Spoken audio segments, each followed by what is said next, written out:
LDC പരീക്ഷയ്ക്ക് ഇനി കുറച്ച് നാളുകൾ മാത്രമേ ബാക്കിയുള്ളൂ. പരീക്ഷ തുടങ്ങുന്നത് ജൂലൈ മാസത്തിലാണ്. അപ്പം പഠനം ശക്തമായിട്ട് മുന്നോട്ട് കൊണ്ടുപോകാൻ നമ്മളതിൻ്റെ പഠനവുമായി ബന്ധപ്പെട്ട് റിവിഷനും ഒക്കെ ചെയ്യാൻ സഹായകമാകത്തക്ക രീതിയിലാണ് സീരീസ് ഇങ്ങനെ ചെയ്തു പോകുന്നത് ക്ലാസ്സുകളുടെ.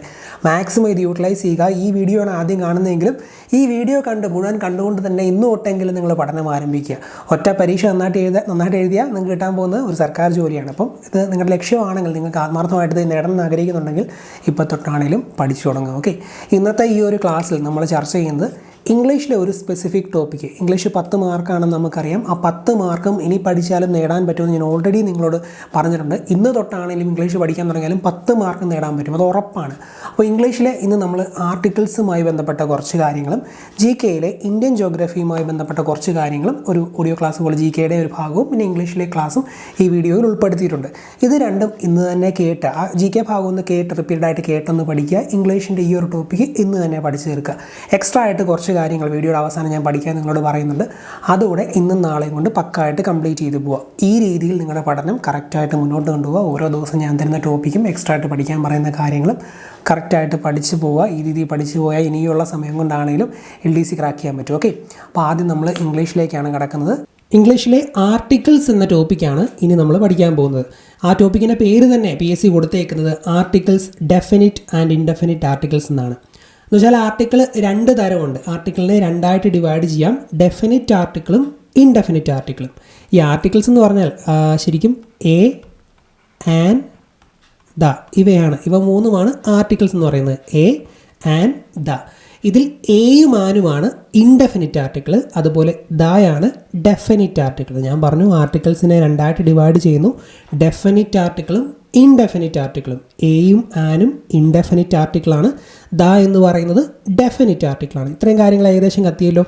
ഇനി ഇത് എവിടെയൊക്കെയാണ് ഉപയോഗിക്കുന്നത്, എവിടെയാണ് എ ഉപയോഗിക്കേണ്ടത്, എവിടെയാണ് ആൻ ഉപയോഗിക്കേണ്ടത്, അതുപോലെ ദ ഉപയോഗിക്കേണ്ട സിറ്റുവേഷനുകൾ ഏതൊക്കെയാണ്, അതൊക്കെയാണ് ഈ ഒരു ഭാഗത്ത് പ്രധാനമായും നമ്മൾ പഠിച്ചിരിക്കേണ്ടത്. കുറച്ച് രീതികളും നിയമങ്ങളും കാര്യങ്ങളും ഒക്കെ ഉണ്ട്, ചുമ്മാ അങ്ങോട്ട് നമുക്ക് ഉപയോഗിക്കാൻ പറ്റത്തില്ല.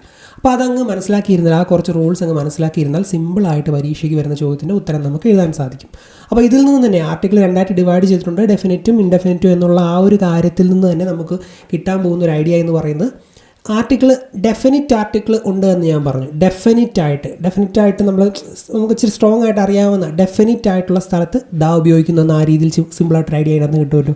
അതുപോലെ തന്നെ അത്ര ഡെഫിനിറ്റ് അല്ലാത്ത ഇൻഡെഫിനിറ്റ് ആയിട്ടുള്ള സ്ഥലങ്ങളിലാണ് പൊതുവെ എയും ആനും ഒക്കെ ഉപയോഗിക്കുന്നത് എന്ന ആ ഒരു വർഗീകരണത്തിൽ നിന്ന് തന്നെ, ആ ഒരു രണ്ടായിട്ട് ഡിവൈഡ് ചെയ്തേക്കുന്ന ആ ഒരു കാര്യത്തിൽ നിന്ന് തന്നെ നമുക്ക് മനസ്സിലാവുമല്ലോ. അതൊക്കെ വെച്ച് വലിയ ഒരു എക്സാമ്പിളിലേക്ക് എടുക്കാം. എന്നിട്ട് എവിടേക്കാണ് ഉപയോഗിക്കുന്നത് എന്നതുമായി ബന്ധപ്പെട്ട ഓരോ നിയമങ്ങളും ഓരോന്നായിട്ട് നമുക്ക് നോക്കാം. ഓക്കെ, ഇവിടെ ഒരു ഗ്രൂപ്പ് ഓഫ് ആപ്പിൾസിൻ്റെ ഒരു ചിത്രം കൊടുത്തിട്ടുണ്ട്. ഒരു ആപ്പിൾസിൻ്റെ കൂട്ടം അല്ലെങ്കിൽ ആപ്പിളുകളുടെ ഒരു ഗ്രൂപ്പ്, 3-4 ആപ്പിളുകൾ അവിടെ കൊടുത്തേക്കുന്നത് കാണാൻ സാധിക്കും. ഇതിൽ നിന്ന് ഏതെങ്കിലും ഒരു സിംഗിൾ ആപ്പിൾ നിങ്ങൾക്ക് കഴിക്കാൻ അനുവാദം തന്നു എന്ന് വിചാരിക്കുക. അങ്ങനെയാണെങ്കിൽ ഏത് രീതിയിലായിരിക്കും ആ ഒരു കാര്യം നിങ്ങൾ ഇംഗ്ലീഷിൽ പറയുന്നത്? നോക്കിയേ, I want to eat an apple from the group of apples എന്നായിരിക്കും യഥാർത്ഥത്തിൽ നിങ്ങൾ ഇംഗ്ലീഷിൽ പറയാൻ പോകുന്നത്. കാരണം ഏത് വേണേലും കഴിക്കാമല്ലേ. ഇവിടെ കൊടുത്തേക്കുന്ന 1ാമത്തെ ആപ്പിൾ വേണേൽ കഴിക്കാം, 2ാമത്തെ ആപ്പിൾ എടുത്ത് കഴിക്കാം, 3ാമത്തെ എടുത്ത് കഴിക്കാം, 4ാമത്തെ എടുത്ത് കഴിക്കാം. ആകെ ഒരെണ്ണം കഴിക്കാൻ പറഞ്ഞാൽ ഏതെങ്കിലും അതിൽ നിന്ന് ഒരെണ്ണം എടുത്ത് നമ്മൾ കഴിക്കും. നമ്മുടെ മുമ്പ് ടേബിളിൽ ഒരു പ്ലേറ്റിൽ നിറയെ ആപ്പിൾ വെച്ചാൽ ഏതെങ്കിലും എടുത്തോ മോനെ എന്നൊക്കെ പറഞ്ഞാൽ, അല്ലെങ്കിൽ എടുത്തോ മോളെന്ന് പറഞ്ഞാൽ നമ്മൾ ഒരെണ്ണം എടുക്കും, ഒരു ചാടി. നമ്മുടെ വീട്ടിലൊക്കെ ആണെങ്കിൽ 2-3 ഒക്കെ നമ്മൾ പെറുക്കി എടുക്കുക, അത് വേറെ കാര്യം. അതല്ല ഇവിടെ പറഞ്ഞ് ഒരെണ്ണം എടുക്കാൻ അനുവാദം തന്നാൽ നമ്മൾ ഏത് വേണേലും ഏതെങ്കിലും ഒരെണ്ണം റാൻഡമായിട്ട് ഒരെണ്ണം എടുക്കും. അപ്പോൾ അങ്ങനെയുള്ള സിറ്റുവേഷനിൽ ഏതെങ്കിലും ഒരെണ്ണം എടുക്കുന്ന അതുപോലെയൊക്കെയുള്ള സിറ്റുവേഷനുകളിൽ നമ്മൾ ഇതുപോലെ ഇൻഡെഫിനിറ്റ് ആയിട്ടുള്ള ഒരു ആർട്ടിക്കിളാണ് ഉപയോഗിച്ചത്. നമ്മൾ അവിടെ ഏതാണ് ഉപയോഗിച്ചത്? ആനാണ് ഉപയോഗിച്ചത് അല്ലേ. I want to eat an apple from the group of apples. ഇനി വേറൊരു സിറ്റുവേഷൻ, ഇതുപോലെ കുറച്ച് ഗ്രൂപ്പ് ഓഫ് ആപ്പിൾസ് നിങ്ങൾക്ക് തന്നേക്കുന്നു. അതിൽ നിന്ന് ഒരു സ്പെസിഫിക് ആപ്പിൾ, ഇപ്പോൾ എക്സാമ്പിൾ 1ാമത് കിടക്കുന്ന ആ ഒരു ആപ്പിൾ നിങ്ങൾക്ക് കഴിക്കാൻ അനുവാദം തരുന്നു. 1ാമത്തെ തന്നെ ആദ്യം ഇരിക്കുന്ന ആ ഒരു ആപ്പിൾ എടുത്തോളുക എന്നാണ് നിങ്ങളോട് പറഞ്ഞേക്കുന്നത്. അങ്ങനെയാണെങ്കിൽ ആ ഒരു സെൻറ്റൻസ് നമ്മൾ എങ്ങനെ പറയും? I want to eat the apple which is at the first position from the group of apples എന്നാണ് ആ ഒരു സെൻറ്റൻസ് കറസ്പോണ്ടിങ് ആയിട്ട് വരുന്നത്. എന്ന് വെച്ചാൽ ഒരു സ്പെസിഫിക് ആപ്പിളാണ് അവിടെ നമ്മൾ എടുത്ത ഒരു സ്പെസിഫിക് സാധനം. അപ്പോൾ നമുക്ക് ഇപ്പം തന്നെ നമുക്ക് ആ ഒരു ഐഡിയ കിട്ടിയില്ലേ. ഡെഫിനിറ്റ് ആയിട്ട് ഇന്നത് എന്ന് വരുന്നിടത്ത് ആ ഒരു നോർമലി ദ ഉപയോഗിക്കുന്നു. എന്നാൽ അങ്ങനെയൊന്നും ഇല്ലാത്ത സ്ഥലങ്ങളിലാണ് ഇൻഡെഫിനിറ്റ് ആയിട്ടുള്ള ആർട്ടിക്കിൾ എടുത്ത് ഉപയോഗിക്കുന്നത് എന്നൊരു ബേസിക് ഐഡിയ നിങ്ങൾക്ക് കിട്ടിയല്ലോ. അത് കിട്ടാൻ വേണ്ടിയാണ് ചുമ്മാ ഒരു എക്സാമ്പിൾ ഞാനിവിടെ പറഞ്ഞത്. സോ 2 സിറ്റുവേഷൻ പറഞ്ഞു. ഡെഫിനിറ്റ് ആയിട്ടുള്ള സ്ഥലങ്ങളിൽ ഇന്നത് എടുക്കണം, ഫസ്റ്റ് വൺ എടുക്കണം. ഇവിടെ നമുക്ക് രണ്ടാമത്തെ മൂന്നാമത്തെ ഒന്നും എടുക്കാൻ പറ്റത്തില്ല. 2ാമത്തെ കേസിൽ 1ാമത്തെ എടുത്തോളാൻ പറഞ്ഞപ്പോൾ അത് ആ specific the apple, I want to eat the apple which is at the first position from the group of apples എന്നാണ് നമ്മൾ പറഞ്ഞത്. അപ്പോൾ അങ്ങനെയുള്ള ഉള്ളിടങ്ങളിൽ ഡെഫിനിറ്റ് ആയിട്ടുള്ള ആർട്ടിക്കിൾ ദായാണ് നമ്മൾ ഉപയോഗിച്ചത്. ഇവിടെ നോക്കി, ഇവിടെ നമ്മൾ ആനാണ് ഉപയോഗിച്ചത്. ഞാൻ നേരത്തെ പറഞ്ഞു ഇൻഡെഫിനിറ്റ് ആർട്ടിക്കിൾ എയും ഉണ്ട് ആനും ഉണ്ടെന്ന് പറഞ്ഞായിരുന്നു. എന്തുകൊണ്ട് ഇവിടെ എ ഉപയോഗിച്ചില്ല എന്നൊരു പക്ഷേ നിങ്ങൾക്കൊരു സംശയം തോന്നും. ഇവിടെ എ ഉപയോഗിക്കാൻ പറ്റത്തില്ല. അതിനൊക്കെ കുറച്ച് കാരണങ്ങളുണ്ട്. ആ കാരണങ്ങളും എവിടെയാണ് കറക്റ്റായിട്ട് എ ഉപയോഗിക്കേണ്ടത്, അതുപോലെ എവിടെയാണ് ആൻ ഉപയോഗിക്കേണ്ടത്, അങ്ങനെയൊക്കെയുള്ള കാര്യങ്ങളാണ് ആദ്യം നമ്മൾ പഠിക്കാൻ പോകുന്നത്. ഏറ്റവും പ്രധാനമായും പഠിക്കാൻ പോകുന്ന ആദ്യത്തെ കാര്യങ്ങൾ ഇതൊക്കെയാണ്. ശ്രദ്ധിച്ചിരിക്കുക. നമ്മൾ ഇൻഡെഫിനിറ്റ് ആർട്ടിക്കിൾ ഏതൊക്കെയാണ്, ഡെഫിനിറ്റ് ആർട്ടിക്കിൾ ഏതൊക്കെയാണ് എന്ന് പറഞ്ഞു കഴിഞ്ഞു. ഇനി ഇൻഡെഫിനിറ്റ് ആർട്ടിക്കിൾസ് ആയ എയും ആനും ഒക്കെ എവിടെയൊക്കെയാണ് ഉപയോഗിക്കുന്നത്, അവയുടെ യൂസസ് ആണ് നമ്മൾ പഠിക്കാൻ പോകുന്നത്. ശ്രദ്ധിച്ചിരിക്കുക. ഇത് എവിടെയൊക്കെയാണ് ഉപയോഗിക്കുന്നതെന്ന് കറക്റ്റായിട്ട് മനസ്സിലാക്കി പോയി കഴിഞ്ഞാൽ സിമ്പിളായിട്ട് ഈ ഒരു ഭാഗത്ത് നിന്ന് വരുന്ന ചോദ്യങ്ങൾ ഉത്തരം എഴുതാൻ പറ്റും. അപ്പോൾ ഈ പറയുന്ന ഓരോ റൂൾസ്, ഇനി അങ്ങോട്ട് പറയാൻ പോകുന്ന ഓരോ റൂൾസും ഈ വീഡിയോ കണ്ടു തീരുന്ന സമയം കൊണ്ട് തന്നെ ഇപ്പോൾ തന്നെ അങ്ങ് പഠിച്ചു പോകാൻ ശ്രമിക്കാം. ഓക്കെ, ഇവിടെ ഞാനൊരു 3 എക്സാമ്പിളുകൾ എഴുതിയിട്ടുണ്ട്. A book, a girl, an ink stand. അങ്ങനെ ഒരു 3 എക്സാമ്പിൾ എഴുതിയിട്ടുണ്ട്. മലയാളത്തിൽ എന്ത് പറയും? ഒരു ബുക്ക്, ഒരു പെൺകുട്ടി, ഒരു ഇങ്ക് സ്റ്റാൻഡ് എന്ന രീതിയിൽ വരുന്ന, ഒരു എന്ന അർത്ഥം വരുന്ന ഒരു രീതിയിലുള്ള കൗണ്ട് ചെയ്യാൻ പറ്റുന്ന, എണ്ണി തിട്ടപ്പെടുത്താൻ പറ്റുന്നവയാണല്ലോ ബുക്കും ഗേളും ഇങ്ക് സ്റ്റാൻഡും ഒക്കെ. 10 ബുക്ക് ഉണ്ടെങ്കിൽ നമുക്ക് എന്താ പറയുക 10 എണ്ണം ഉണ്ട് എന്ന് പറയാം. പക്ഷേ ഇതെല്ലാം ഒറ്റയൊരെണ്ണേ ഉള്ളൂ. ഒരു എന്ന അർത്ഥം വരുന്ന, ഒരെണ്ണം വരുന്ന, സിംഗുലർ ആയിട്ട് വരുന്ന, എന്നാൽ എണ്ണി തിട്ടപ്പെടുത്താൻ പറ്റുന്ന രീതിയിലുള്ള വസ്തുക്കളാണല്ലേ. വസ്തുക്കളും വ്യക്തികളും ഒക്കെയാണ്. A book, a girl, an ink stand, ഇതൊക്കെ എത്ര എണ്ണം ഉണ്ടെങ്കിലും നമുക്ക് എണ്ണാൻ പറ്റും. പക്ഷേ ഇവിടെ ഒരെണ്ണമാണ് വന്നേക്കുന്നത്. അപ്പോൾ ഒരു എന്ന അർത്ഥത്തിലാണ് വന്നേക്കുന്നത്. സോ ഓർക്കേണ്ടത്, ഒരു എന്ന അർത്ഥത്തിൽ സിംഗുലാർ കൗണ്ടബിൾ നാമങ്ങൾക്ക് മുന്നിൽ, ഒരു എന്ന അർത്ഥത്തിൽ വരുന്ന സിംഗുലാർ കൗണ്ടബിൾ നാമങ്ങൾക്ക് മുൻപിൽ എ അല്ലെങ്കിൽ ആൻ ഉപയോഗിക്കുന്നു, അതായത് ഇൻഡെഫിനിറ്റ് ആർട്ടിക്കിൾ ഉപയോഗിക്കുന്നു എന്ന് അറിഞ്ഞിരിക്കുക. ഒരു എന്ന അർത്ഥം വരുന്ന സിംഗുലാർ കൗണ്ടബിൾ നാമങ്ങൾക്ക് മുമ്പിൽ എ അല്ലെങ്കിൽ ആൻ ഉപയോഗിക്കുന്നു. ഒരു ബുക്ക്, ഒരു ഗേള്, ഒരു ഇങ്ക് സ്റ്റാൻഡ്. സിംഗുലാർ കൗണ്ടബിൾ എന്ന് വെച്ചാൽ കൗണ്ട് ചെയ്യാൻ പറ്റുന്ന ഐറ്റങ്ങൾ എന്ന സിംഗുലർ ആയിരിക്കണം. അതുപോലത്തെയുള്ള സിറ്റുവേഷനുകളിൽ എ അല്ലെങ്കിൽ ആൻ ഉപയോഗിക്കുന്നു. ഇവിടെ തന്നെ നിങ്ങൾക്ക് കൺഫ്യൂഷൻ തോന്നാം. ഇവിടെ ഒരു ബുക്കിന് എ ബുക്ക് എന്നാണ് പറഞ്ഞത്, ഒരു ഗേളിന് എ ഗേൾ എന്നാണ് പറഞ്ഞത്. എന്നാൽ ഇങ്ക് സ്റ്റാൻഡിൻ്റെ സ്ഥാനത്ത് ആൻ ഉപയോഗിച്ചു. അവിടെ എന്തുകൊണ്ട് എ വന്നില്ല എന്നൊരു പക്ഷേ സംശയം തോന്നാം. അതെന്തുകൊണ്ടാണ് ഇനി അങ്ങോട്ടുള്ള റൂളുകളൊക്കെ പറയുമ്പോൾ നിങ്ങൾക്ക് പയ്യെ മനസ്സിലായിക്കോളൂ. ഇപ്പോൾ ഓർത്തിരിക്കേണ്ട ഇത്രയും കാര്യങ്ങളാണ്. ഒരു എന്ന അർത്ഥത്തിൽ സിംഗുലാർ കൗണ്ടബിൾ നാമങ്ങൾക്ക് മുന്നിൽ എ അല്ലെങ്കിൽ ആൻ ഉപയോഗിക്കുന്നു. ഓക്കെ അല്ലേ? ഇവിടെ ഞാൻ കൗണ്ടബിൾ കാര്യം പറഞ്ഞു. കൗണ്ടബിൾ എന്ന് പറഞ്ഞാൽ എണ്ണി തിട്ടപ്പെടുത്താൻ പറ്റുന്നത്. ഇപ്പോൾ നമുക്ക് ബുക്ക് എണ്ണി തിട്ടപ്പെടുത്താം, അതുപോലെ മൊബൈൽ ഫോൺ എത്ര എണ്ണം ഉണ്ട്, ഒരു കടയിൽ എത്ര എണ്ണം ഉണ്ട്, എണ്ണി തിട്ടപ്പെടുത്താം. അങ്ങനെയുള്ള എണ്ണി തിട്ടപ്പെടുത്താൻ പറ്റുന്ന ഒരുപാട് ഐറ്റങ്ങളുണ്ടല്ലേ. എന്നാൽ ഈ ഇപ്പോൾ എക്സാമ്പിൾ പറയുകയാണെങ്കിൽ മിൽക്ക്, ഗോൾഡ്, ഷുഗർ, പാലൊക്കെ നമുക്ക് എണ്ണാൻ പറ്റുമോ? പാലൊക്കെ തൂക്കി നോക്കാൻ അങ്ങനെയൊക്കെയല്ലേ പറ്റത്തില്ല. എണ്ണാൻ പറ്റത്തില്ലല്ലോ. ഗോൾഡ് പറ്റത്തില്ല, ഷുഗർ പറ്റത്തില്ല. ഇതൊക്കെ എണ്ണാൻ അങ്ങനെ പറ്റത്തില്ല. ഇതൊക്കെ തൂക്കി നോക്കാനേ പറ്റത്തുള്ളൂ. സോ ഇതുപോലത്തെ അൺകൗണ്ടബിൾ നാമങ്ങൾക്ക് മുന്നിൽ ഇങ്ങനെ ഇൻഡെഫിനിറ്റ് ആർട്ടിക്കിളായ എയും ആനും ഒന്നും ഉപയോഗിക്കാറില്ല എന്നും ഓർത്തിരിക്കുക. പരീക്ഷയ്ക്ക് എ മിൽക്ക് എന്നൊക്കെ പറഞ്ഞ് തെറ്റായിട്ടുള്ള രീതിയിലൊക്കെ തരാം നിങ്ങളെ കൺഫ്യൂഷൻ അടിക്കാൻ. അപ്പോൾ അതൊക്കെ തെറ്റാണ് എന്ന് ആ മൊമെൻറ്റിൽ തന്നെ മനസ്സിലാക്കിക്കോണം. അൺകൗണ്ടബിൾ നാമങ്ങളോടൊപ്പം എ അല്ലെങ്കിൽ ആൻ ഉപയോഗിക്കാറില്ല എന്നും ഓർത്തിരിക്കുക. ഓക്കെ, അത്രയും ക്ലിയർ അല്ലേ? ഇനി കുറച്ച് എക്സാമ്പിളുകൾ ഞാനിവിടെ എഴുതുവാണ്. A boy, a horse, a cat. അതുപോലെ തന്നെ an enemy, an orange, an elephant. ഇതെല്ലാം ഒരു ബോയ്, ഒരു കുതിര, ഒരു ക്യാറ്റ്, ആ രീതിയിലാണ് വന്നേക്കുന്നത്. അതുപോലെ ഒരു ശത്രു, ഒരു ഓറഞ്ച്, ഒരു എലിഫൻറ്റ്. പക്ഷേ ചിലതിന് മാത്രം എ ഉപയോഗിച്ചേക്കുന്നു, ചിലതിന് മാത്രം ആൻ ഉപയോഗിച്ചേക്കുന്നു. അതെന്തുകൊണ്ടാണ് അങ്ങനെ വന്നത്? ഏറ്റവും പ്രധാനപ്പെട്ട ഒരു എന്താ പറയുക, ഇതിനകത്ത് ഒരു റൂളാണ്, അല്ലെങ്കിൽ കമ്പാരിസൺ എങ്ങനെയാണ് വരുന്നത് എന്നുള്ള കാര്യമാണ് ഇനി അങ്ങോട്ട് ഞാനിവിടെ പറയാൻ പോകുന്ന എക്സാമ്പിളുകൾ വെച്ച് എവിടെയാണ് എ ഉപയോഗിക്കേണ്ടത്, എവിടെയാണ് ആൻ ഉപയോഗിക്കേണ്ടതെന്ന് നിങ്ങൾ ഓർത്തിരിക്കേണ്ട ഒരു കാര്യമുണ്ട്. കൺസോണൻറ്റ് സൗണ്ടും വവ്വൽ സൗണ്ടും നിങ്ങൾ ചെറിയ ക്ലാസ്സുകളിൽ പഠിച്ചിട്ടുണ്ടാവും. അറിയാൻ മേലാത്തവർ ഇപ്പോൾ തന്നെ ഞാൻ ഈ പറയുന്ന കൂട്ടത്തിൽ എന്താണെന്ന് മനസ്സിലാക്കി പഠിച്ചു പോവുക. കൺസോണൻറ്റ് സൗണ്ടും അതുപോലെ വവ്വൽ സൗണ്ടും. വവ്വൽസ് എന്താണ് എന്ന് എല്ലാവർക്കും അറിയാമായിരിക്കുമല്ലോ. അല്ലെങ്കിൽ മോഹൻലാലിൻ്റെ എ ഓട്ടോയുടെ പാട്ടിൽ കേട്ടിട്ടുള്ളവർക്കറിയാം. AIOU, AEIOU, ഇതാണ് ഇംഗ്ലീഷിലെ വവ്വൽസ് എന്ന് പറയുന്നത്. അപ്പോൾ ഈ AIOU അല്ലാത്ത ബാക്കിയുള്ളതൊക്കെ ഉണ്ടല്ലോ, അതെല്ലാമാണ് ഈ കൺസോണൻസ് എന്ന് പറയുന്നത്. ഓർക്കുക, ഇംഗ്ലീഷിൽ 26 അക്ഷരമുണ്ട് എന്ന് നമുക്കറിയാം. ഇംഗ്ലീഷിൽ ABCDFG അങ്ങനെ 26 അക്ഷരമുണ്ട്. അതിലെ AEIOU ഇവയൊക്കെയാണ് വവ്വൽസ്. ഈ വവ്വൽസ് അല്ലാതെ വരുന്ന ബാക്കിയുള്ളവയാണ് കൺസോണൻസ്. ഇത്രയും ഒന്ന് ജസ്റ്റ് ഒന്ന് ബേസിക് ഐഡിയ പോലെ ഓർത്തിരിക്കുക. ഇനി പറയുന്ന കാര്യങ്ങൾ ശ്രദ്ധിക്കുക. കൺസോണൻ്റ് സൗണ്ടിൽ കൺസോണൻ്റ് സൗണ്ടിൽ ആരംഭിക്കുന്ന അല്ലെങ്കിൽ തുടങ്ങുന്ന വാക്കുകൾക്ക് മുമ്പിൽ ഏകവചനത്തെ സൂചിപ്പിക്കാൻ എ ഉപയോഗിക്കുന്നു. കൺസോണൻ്റ് സൗണ്ടിൽ ആരംഭിക്കുന്ന വാക്കുകൾക്ക് മുമ്പിൽ ഏകവചനത്തെ സൂചിപ്പിക്കാൻ എ ഉപയോഗിക്കുന്നു. അതുപോലെ തന്നെ വൗവൽ സൗണ്ടിൽ ആരംഭിക്കുന്ന വാക്കുകൾക്ക് മുമ്പിൽ ഏകവചനത്തെ സൂചിപ്പിക്കാൻ ആൻ ഉപയോഗിക്കുന്നു എന്നും ഓർത്തിരിക്കുക. അപ്പോൾ സൗണ്ടിനാണ് അവിടെ ഇമ്പോർട്ടൻ്റ്, അക്ഷരത്തിനല്ല, സൗണ്ടാണ്. ആ ഒരു ശബ്ദം പ്രൊനൗൺസ് ചെയ്യുമ്പോഴുള്ള ശബ്ദം കൺസോണൻറ്റ് സൗണ്ട് എന്നല്ലേ പറഞ്ഞത്, അതുപോലെ വവ്വൽ സൗണ്ട് എന്നല്ലേ പറഞ്ഞത്. അപ്പോൾ കൺസോണൻറ്റ് സൗണ്ടിലാണ് ആരംഭിക്കുന്നതെങ്കിൽ ഏകവചനത്തെ സൂചിപ്പിക്കാൻ എ ഉപയോഗിക്കുന്നു. വവ്വൽ സൗണ്ടിലാണ് ആരംഭിക്കുന്നതെങ്കിൽ ഏകവചനത്തെ സൂചിപ്പിക്കാൻ ആൻ ഉപയോഗിക്കുന്നു. സൗണ്ട് ഞാൻ പറയുമ്പോൾ കുറച്ചുകൂടി വിശദീകരിക്കുമ്പോൾ നിങ്ങൾക്ക് മനസ്സിലാവും. ഇവിടുത്തെ ഈ ഒരു എക്സാമ്പിൾ നോക്കി, a boy, a horse, a cat. ഇതിൻ്റെയൊക്കെ ശബ്ദം എങ്ങനെയാണ്? എ ബോയ്, ബായിലല്ലേ തുടങ്ങുന്നത്, വവ്വലിൻ്റെ സൗണ്ടാണോ? എയുടെയോ അല്ലെങ്കിൽ യുവിൻ്റെയോ ഓയുടെയോ ഈയുടെയോ പ്രൊണൗൺസിയേഷൻ വല്ലതും ആണോ? അല്ല. സോ കൺസോണൻറ്റ് സൗണ്ടാണ്, അതുകൊണ്ട് എ ഉപയോഗിക്കുന്നു. കൺസോണൻറ്റ് സൗണ്ടിലാണെങ്കിൽ എ ഉപയോഗിക്കുന്നു, വവ്വൽ സൗണ്ടിലാണെങ്കിൽ ആൻ ഉപയോഗിക്കുന്നു. ഇനി താഴത്തെ നോക്കി, ആൻ ഓറഞ്ച്, ആൻ ഓറഞ്ച്, ഓ വവ്വലായ ഓയുടെ ശബ്ദത്തിൽ ഓറഞ്ച്, ഓറഞ്ച്, ഓ.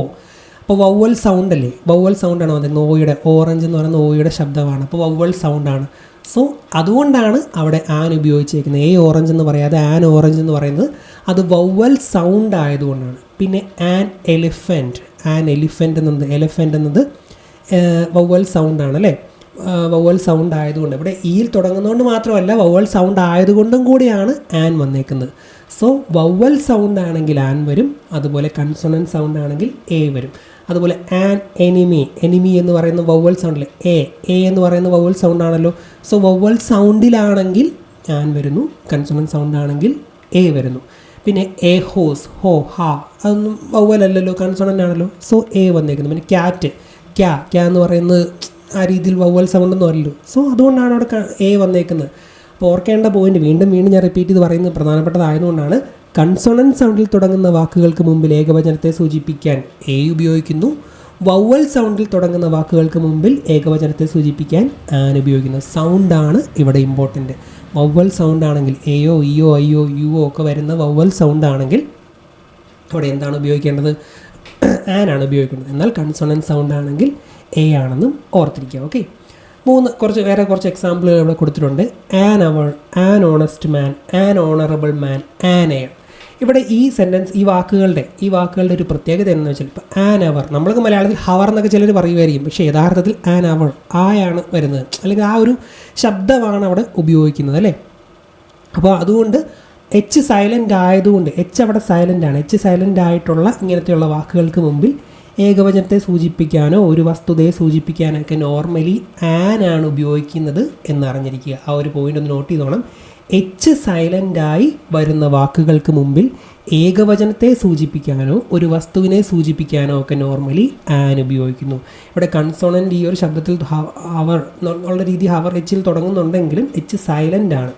എച്ച് സൈലൻ്റായി വരുന്ന വാക്കുകൾക്ക് മുമ്പിൽ ഓർത്തോണം, ഏകവചനത്തെ സൂചിപ്പിക്കാനോ ഒരു വസ്തുവിനെ സൂചിപ്പിക്കാനോ ഒക്കെ ആൻ ഉപയോഗിക്കുന്നുവെന്ന് ഓർത്തിരിക്കുക. അതുകൊണ്ടാണ് ഇവയിൽ ആൻ വന്നത്. ഇനിയിപ്പോൾ ഇങ്ങനെയുള്ള സെൻറ്റൻസിൽ എന്തുകൊണ്ടാണ് വവ്വൽ ഇതിൽ തുടങ്ങിയിട്ടും ആൻ വന്നതെന്നുള്ള സംശയം വരത്തില്ലല്ലോ. ആർട്ടിക്കിൾസ് എന്ന ടോപ്പിക്കുമായി ബന്ധപ്പെട്ട് ഇത്രയും കാര്യങ്ങളെ ഈ ഒരു വീഡിയോയിൽ ഉൾപ്പെടുത്തിയിട്ടുള്ളൂ. കുറച്ച് കാര്യങ്ങളൂടെ നിങ്ങൾ പഠിക്കാനുണ്ട്. ആ കാര്യങ്ങളെല്ലാം നിങ്ങൾ ഇന്ന് തന്നെ നിങ്ങളുടെ കയ്യിലുള്ള സ്റ്റഡി മെറ്റീരിയൽ വെച്ച് പഠിച്ച് ഈ ഒരു ടോപ്പിക്ക് തീർക്കുക. സ്റ്റഡി മെറ്റീരിയൽ ഇല്ലാത്തവർ നമ്മുടെ LDC കോഴ്സ് മേടിച്ചാൽ മതി. ഈ ടോപ്പിക്കിൻ്റെ കംപ്ലീറ്റ് വീഡിയോ ക്ലാസ്സും അതുപോലെ അതിൻ്റെ PDF കാര്യങ്ങളും എല്ലാം ആ ഒരു കോഴ്സിൽ അവൈലബിൾ ആണ്. അതുപോലെ എക്സ്ട്രാ ആയിട്ട് നിങ്ങൾ LDC പരീക്ഷയ്ക്ക് വേണ്ടി ഇനി ക്യാപ്സ്യൂൾ പോലെ പഠിക്കാൻ ആവശ്യമായിട്ടുള്ള കംപ്ലീറ്റ് കണ്ടൻറ്റ് ആ ഒരു കോഴ്സിൽ നമ്മൾ പ്രൊവൈഡ് ചെയ്യും. അത് വാങ്ങിക്കാൻ താല്പര്യമുള്ളവർ, അതിൽ ചേരണമെന്ന് ആഗ്രഹിക്കുന്നവർ സ്ക്രീനിൽ കാണുന്ന ഈ ഒരു നമ്പറിൽ വാട്സാപ്പിൽ LTC കോഴ്സിന് മെസ്സേജ് അയച്ചാൽ മതി. ജോയിൻ ചെയ്യാനുള്ള കാര്യങ്ങൾ ഞാൻ പറഞ്ഞു തരുന്നതാണ്. താല്പര്യമുള്ളവർ ഇന്ന് തന്നെ ജോയിൻ ചെയ്യുക. ഓക്കെ, നിങ്ങളുടെ കയ്യിൽ സ്റ്റഡി മെറ്റീരിയൽ വെച്ച് പഠിക്കുക എന്നുള്ളവർ അങ്ങനെ പഠിച്ചാൽ മതി. നിങ്ങളുടെ ഇഷ്ടമാണ്, നിങ്ങളാണ് തീരുമാനിക്കേണ്ടത്. ഇനി നമ്മൾ ചർച്ച ചെയ്യാൻ പോകുന്നത് ഒരു ഓഡിയോ ക്ലാസ് രൂപേണ ഇന്ത്യൻ ജോഗ്രഫിയിലെ ഒരു ടോപ്പിക്കാണ്, സ്പെസിഫിക് ടോപ്പിക്കാണ്. ഇന്ത്യൻ ജോഗ്രഫി എന്ന് പറയുന്നത് നമുക്കറിയാം കുറേ കാര്യങ്ങൾ പഠിക്കാനുണ്ട്. അങ്ങനെ നമുക്ക് മൊത്തം പഠിച്ച് പോകാൻ സത്യം പറഞ്ഞാൽ അത്രയും ഡീപ്പായിട്ട് പഠിക്കാൻ സമയമില്ല. അപ്പോൾ ക്യാപ്സ്യൂൾ പോലെയുള്ള പഠനം. അപ്പോൾ ഇന്ന് ഈ വീഡിയോ ഞാൻ റിപ്പീറ്റഡ് ആയിട്ട് പറഞ്ഞു പോകുന്ന കാര്യങ്ങളൊന്ന് ചുമ്മാ ഹെഡ്സെറ്റ് ഒന്ന് വെച്ച് നിങ്ങൾ കുറച്ച് നേരം മുഴുവൻ കണ്ടില്ലേ പോലും ഒരു ഭൂരിഭാഗം കാര്യങ്ങളൊന്ന് കേട്ട് നോക്കാൻ ശ്രമിക്കുക, കേട്ട് ഒന്ന് മെമ്മറൈസ് ചെയ്യാൻ ശ്രമിക്കുക. എന്നിട്ട് ലാസ്റ്റ് വീഡിയോയിൽ പറയുന്ന കാര്യങ്ങൾ എക്സ്ട്രാ ആയിട്ട് ഇന്നും നാളെയും കൊണ്ടങ്ങ് പഠിച്ചു തീർക്കുക. ഓക്കെ, അപ്പോൾ നമുക്ക് ടോപ്പിക്കിലേക്ക് കിടക്കാം. ഊർജ്ജ മേഖലയിലെ പുരോഗതി ഈ ഒരു ടോപ്പിക്കാണ് ഇനി നമ്മൾ പഠിക്കാൻ പോകുന്നത്. ഭൂമിയിലെ മുഖ്യമായ ഊർജ്ജ സ്രോതസ്സുകളാണ് കാറ്റ്, ജലം, തിരമാല, ജൈവപിണ്ഡം അഥവാ ബയോമാസ്, സൂര്യൻ, ബയോഗ്യാസ് ഇവയൊക്കെ ഭൂമിയിലെ ഊർജ്ജ സ്രോതസ്സുകളാണ്.